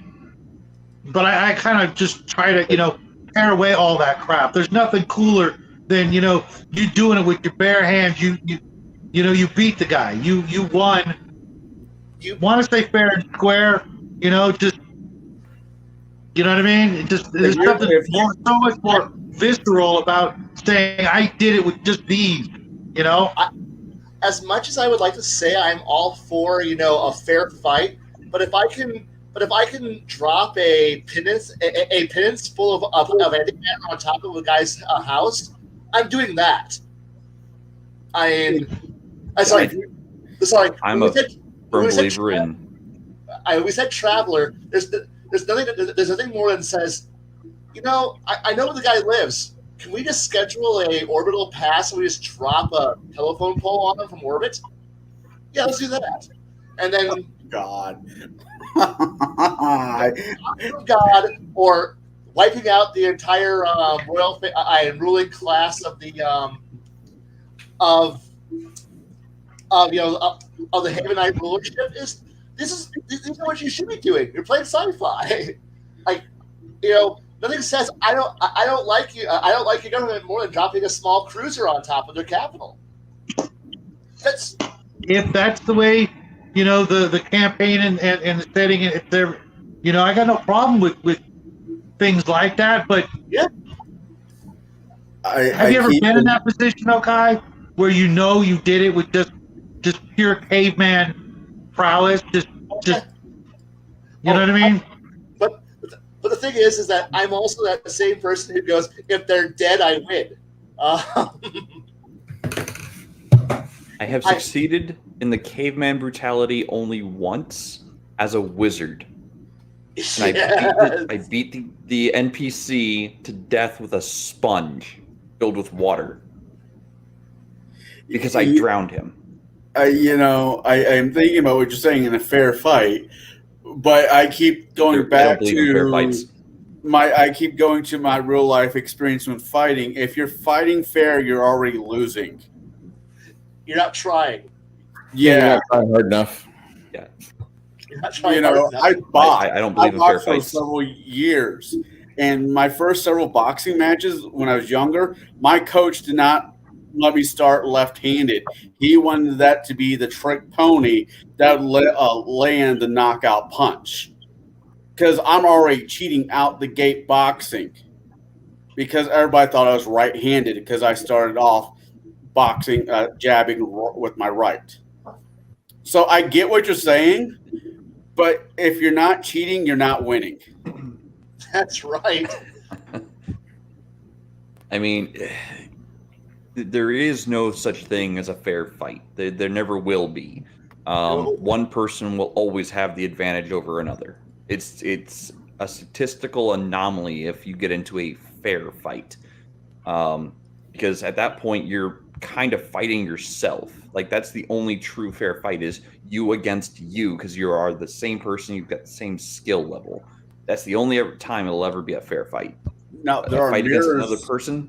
Someone has an edge. Now, there are magical mirrors in fantasy that can give you that fair fight, but I've learned it's best to play tag you're it when you're dealing with that situation. Hey, wizard, come take care of my archer ass. Or vice versa, Certainly, but smiling. It's You're just smiling. It's just something to think about, I mean, I realize that it, unless it's like a duel, sword, you got a sword, I got a sword, but we'll see who's the best. In D&D type game, it's less, conceivable to have a end like that. But think about it just for a minute. How much more memorable would that be? You throw all your gear to the side and you just say, you and me, just come on, let's go. Oh yeah, You gotta try one time, I mean, no. The biggest problem. Maybe have the bad guy go. Let's go. No, nothing. Just let's go. That would be cool. I have done this. I have done this exact setup where I'm like the villain's like, come on, let's do this. Tosses down it, and I literally had a player start laughing from the other side of the table, and I'm like, what's going on there? He goes, so he took off all his weapons and armor, right? Yeah, he's getting ready to go fist fight. Have this awesome duel. He goes, cool. His AC and main defenses are down, and then literally just blew the guy away from. But what about the honor? And I'm like, dude, you just stole the honor kill from the possible redemption fight that was going to happen. He goes, guy's dead. We won, and I'm like, I would have actually just incinerated the player right there on the spot. The gods themselves would win. You're dead. Okay. Perfect example. Indiana Jones and the Lost Ark. It was supposed to have a whip versus sword fight, but Harrison Ford was sick that day and was not able to keep up with the concept of it. So the guy was doing all his fancy stuff. He looks down at his whip. He pulls out his gun and shoots the guy. Did we go after Indiana Jones for doing that? No, because he outthought the bad guy. Granted, the whole movie would have worked out the way it did, even if he stayed at home, but that's a whole different argument. But now, conversely, if we were playing a game that was much better, much that actually had, rules for being civil, social, and honorable, aka not knuckle dragging, standard boring fantasy. Oh yeah, totally on board with this entire, honorable duel to the death fighting thing. Because especially when you have a game engine that's not just simply stand there with two rattan sticks and beat each other until the rice sack falls out. Bruce, blow up Mike's screen if you could, please. Uh-oh. Yeah, that game. Oh, that game right there. Oh. I want to play that at some point. Get out my copy. You'll never be the same. You'll never be the same after you play that. I want to play it. This game, right here. I found this at a garage sale for $5. This version, right here on my screen. The good version, first edition. Oh wow! Look at that book. That book is so beat up. It looks like never mind. No. I have two I copies. My copy and I found my copy for $5 at a garage sale. the good copy that hasn't been beaten up yet. But so what I'm hearing is either Jade or Kai needs to figure out how to make it happen. But I need to sit down with 4 or 5 other players and play that game. That's what I'm hearing. And you're getting access to these books, which are all the clans and faction books, which will give you how to make it even better characters that are more cooler than basic bitch thing. And then we have books that are on, hey, look, better magic. Oh, we got books on etiquette, diplomacy, how to do, secret societies. Shadows are trying to eat reality. Demons, all these things, and there's honor everywhere. And it's not a game of beating each other to death with sticks because did I hit a 14? No, go fish. Okay, I need to roll a 12 or better. Okay, I hit you. I did 12 points of damage. Are you dead yet? No. Okay, I cast a spell. Did you make your fort save? Okay, you're now down in action and you took 8 hit points of damage. Are you dead yet? No. Okay, is it my turn? Yeah, it's your turn. Spell. Cool. Are you dead yet? No. Okay, cool. So what I'm hearing is like two placid gray limp dicks trying to smack each other at the crack room. What I'm hearing is me and Jade and Baron need to figure out what day works for us, even if it's once a month, which drives me crazy. Go over there and play this magnificent game, the system that I've never had the honor to play as of yet. I will bring Plum Saki to enhance Jade's RPGing. Oh, you're in for a bad night. Don't do Yes. Ah. that. No sake for Jade. Saki, sock it to you. And if I'm lucky, I will even find a bottle of, what's that, Waki? Woka. Woka? Woka. Yes. It's a sake vodka combo. It's called Woka. And, It is so good because it's a fruit basket that jumps up and kicks you in the mouth. and we have Book of the Shadowlands, which is just about evil. And then we have Book 2 of the Shadowlands, which is more evil. And then we have Way of the Shadowlands, which is even more evil. Because Yeah, it looks like the Crypt Keeper. Crafty says that book is so beat up. It looks like a Lot Lizard's Hairy Cave on a Friday night at the Strippers Guild. it's been used because players have used, so many groups have used that book. So many people have played books. They have built characters from that book. I am more than happy to go. We're playing first edition, right? Yes, because fuck any other edition. No, we're gonna play it. It's gonna be amazing. It's amazing. You'll learn this wonderful thing of active defense. Actively, I was like, oh wow, do you want to not die? Yes, learn to defend yourself. Oh, there's fucking rules for this shit. It's amazing, and then leveling is so different, and it's such a nice game. Why would you want to play anything else? But because of the fact that all players see is, ooh, scary Japan land is bad. I don't want to go there because they might kill me for being dumb. For being dumb. Yeah, but that's the point. So let's go back to just being well. Hello there. I am Discount Christian God, and there are 4 discount evil pit lord demons who are also kind of Satan, and you are going on heroic quest to find a cup, a magic cup. It is a holy cup. Go save the world from, I don't know, the bad guy who wants holy cup. I don't know. Obviously we have You're supposed to say either mundane or Profion. So yeah. I've asked all the questions. I had kind of pulled out my deck of what the fuck am I going to ask. Yeah, for tonight. It is past the 2-hour mark. Bruce, you can take back the reign.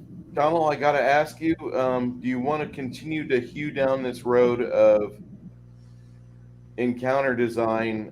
Because this is a big topic. This is the meat and potatoes of campaigning. You dirty fucking campaigners. You guys, listen, this is a big-ass campaign topic, and this is a big topic for RPs in general.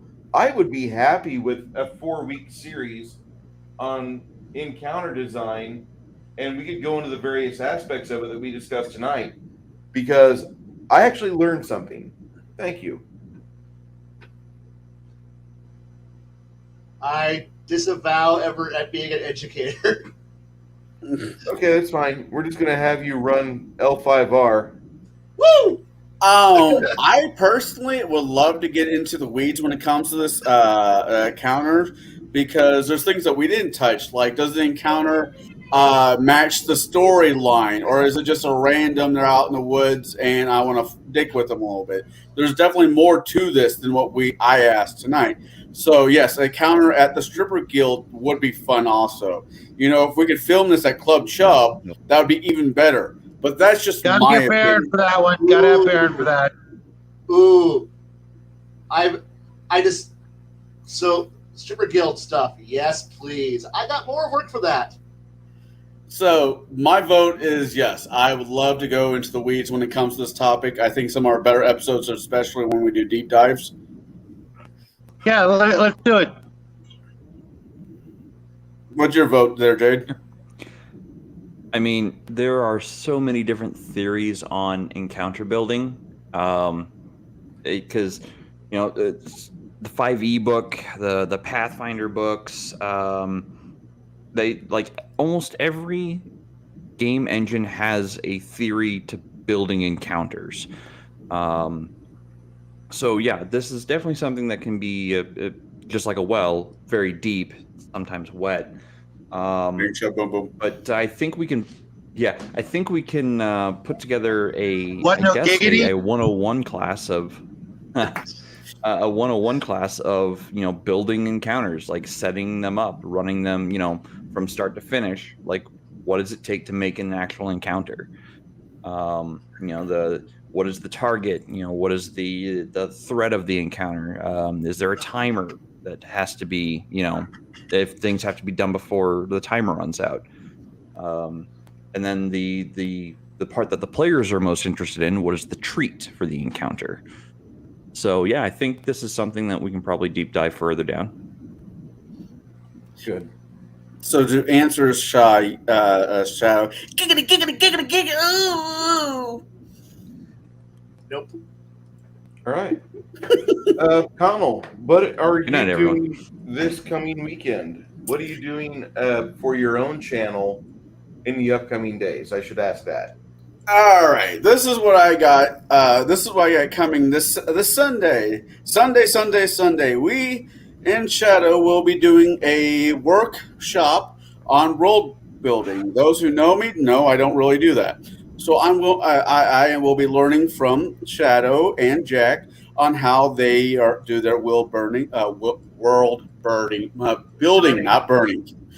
And I mean, world burning's me, dude. Right. So that's my that was my Sunday. We might, depends on how long it takes, we also might do a part B, I believe, of the second part of Stranger Things if Shadow Center are able to watch it. If not, we can make the topic stretch. I have no problem with that one. Not this Saturday, because this Saturday you'll see me on Bruce's channel. But if Bruce is free, this coming Saturday, not in 2 days, but this following Sunday, I would like to interview him in the topic of RPG and with vets. If you'll be willing to be my next guest. If not, I understand. Sure. What time? Really just works for you, man. Anytime's good for me. All right. Pick a time. Pick a time Saturday, and I'll be there. All right. Hey, let's keep it like 2 o'clock.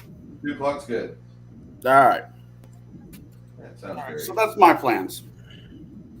All right.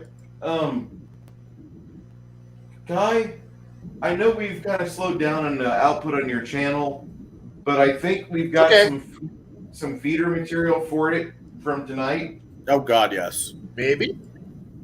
Maybe. I think it'd be good for you.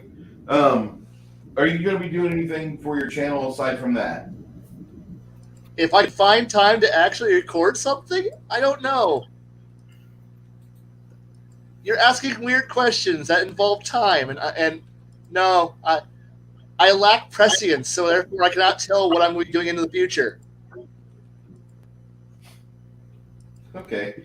Now, at some point in the future, if I do if I do get the ability to see into the future, yes, I might be able to tell you what my plans are. But no, the golden path has not been unveiled to me yet, so I do not know.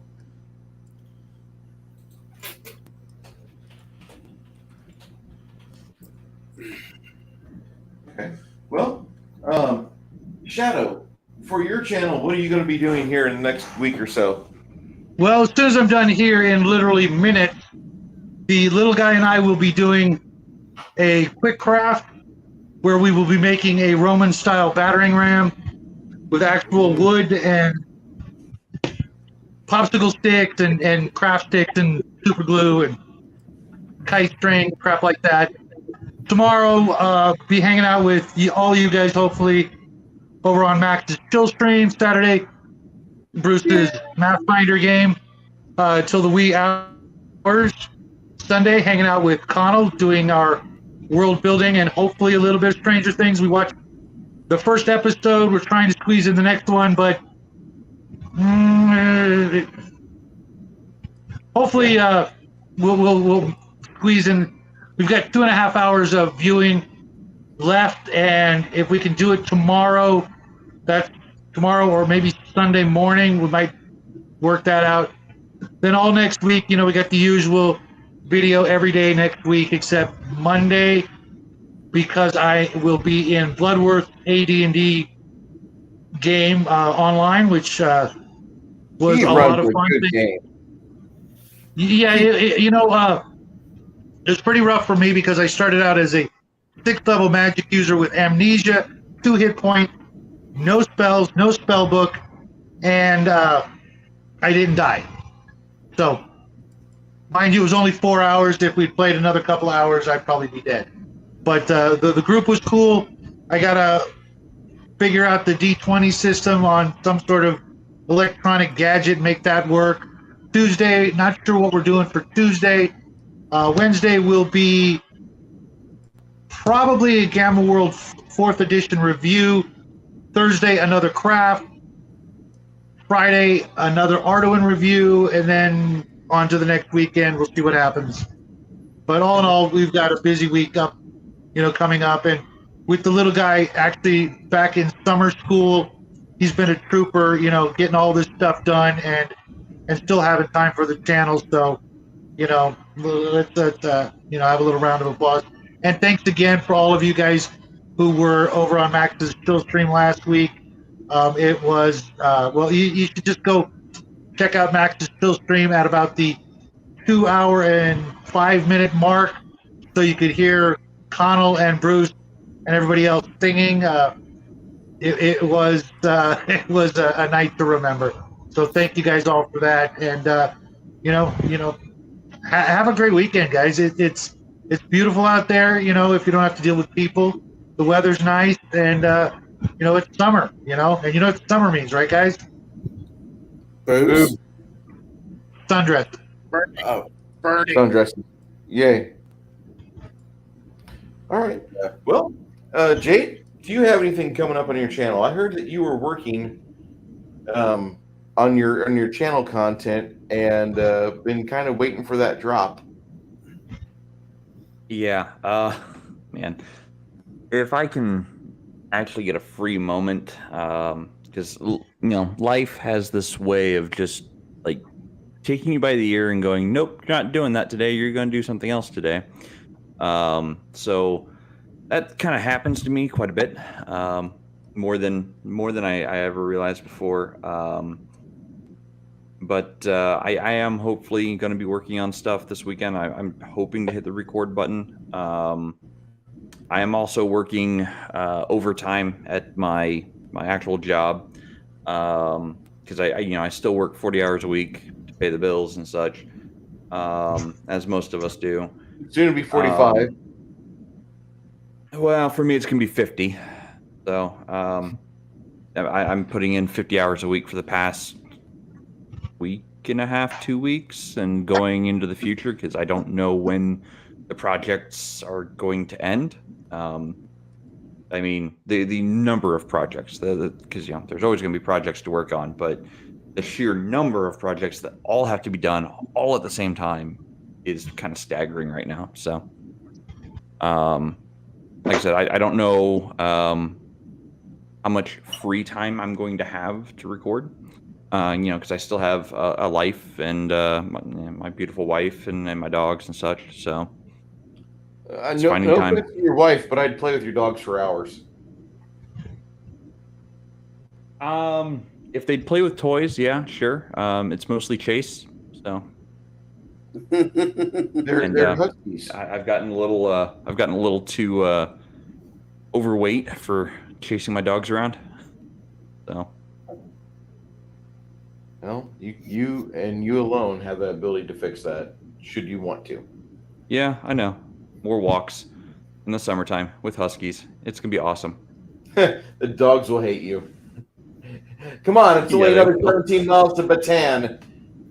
Right? I was actually talking In 100-degree heat.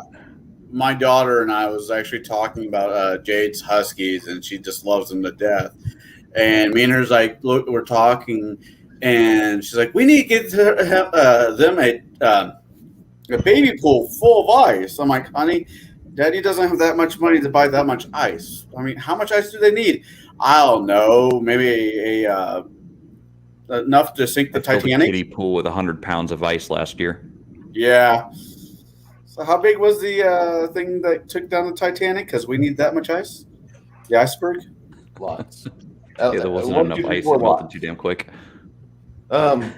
We've got a special event here on this coming Saturday. We'll be doing a campaign day, which means I'll be running the game with, of course, Cigar and Shadow here, and we'll see if the players can survive one more week of trudging through giant wilderness or giant laden wilderness or giants hiding in the wilderness, and if they can get through that. They can get kind of deadly. They really can. I thought you guys were going to make it through unscathed last game. I really did, and I almost dropped Connell. But I mean that also happened. But I also That's fucked up. kind of a recurring theme. Yeah, well, I mean, once he starts dropping things one per round, the bad guys take notice. Like, hey, there's less of us now. Get that guy, and that's kind of what happens. So, you know, and Connell takes it in stride. He knows he's got a high DPR round, a DPR character. So I'm all right with that. As long as you guys are all right with it playing like that, that's all I care about. We'll be running from midnight or from noon 30 to whenever I get a chance to shut down. And I would love to run to midnight, but I do have some players that are not in my same time zone, and we have to, give me your character sheet. All right. Nor in the same country. Yeah, and I want to make sure that I run a good game for them, and you might see some new players here soon. I'll just say that. So, with that being stated, Monday night, Janet and I are doing a girl, a guy, and a movie. And I do recommend, if you like watching old 80s and 90s classic films, good movies like Big Trouble in Little China. Indeed. And other quality films like The Sorcerer or Victor Victoria or Real Men. Victor Victoria. I thought that was a porn. No, it's actually a really good kind of musical. Oh, my bad. It's Julie Andrews and Preston, the guy that played the Music Man, and was Centauri from Last Starfighter. I'm gonna brain fart it. But anyway, no, we discuss old movies on Monday nights, and I have a lot of fun. We probably don't have nearly the amount of numbers we probably should, but I don't care. I will run that stream with her because she's just she's rapid fire, and she's been in the industry before and worked in movies. So I'm happy to bounce ideas off her and just trivia, just various different movies and different studios, and she just comes out with statements. She'll have anecdotes. She's fun to listen to. Yeah. The Demon Bag, Gracie Law. What's Gracie Law doing here? Yeah, that sort of thing. My movie taste is pretty standard. I like 80s action films, the pinnacle of modern movie making. Anyway, anybody else have anything to say before I run the theater down to the ground? No, I'm good. I'm tired. Hey, me too. I get it. Good show, guys. Good show. Looking forward to the next one next week. Part 2. Yes. Part 2? Yes, we'll be Part doing two. part 2. All right. For those of you that are in the chat that were here with us all night, I'd like to give you, each and every one of you, a personal thank you with Black Barnes, Cal Bonani, Shadow 47, Crafty Matt, Max from Legion of Myth, Cal Bonani, again, James L., Green Apple, and many others that stopped by tonight and said their hellos. Eagle Rider. Black Barnes. Don't forget him or her. They've been here all night. Black Barnes has been here from the start. But Yeah. we really appreciate you guys. We'd be nothing without the chat. We'd just be 5 or 6 people talking to each other in quiet and with no exterior influence. So you guys kind of keep us on point. Again, thank you, Crafty. And this is Bruce Lombardo for Dick's Division. And I would like to say sayonara. We will see you later on.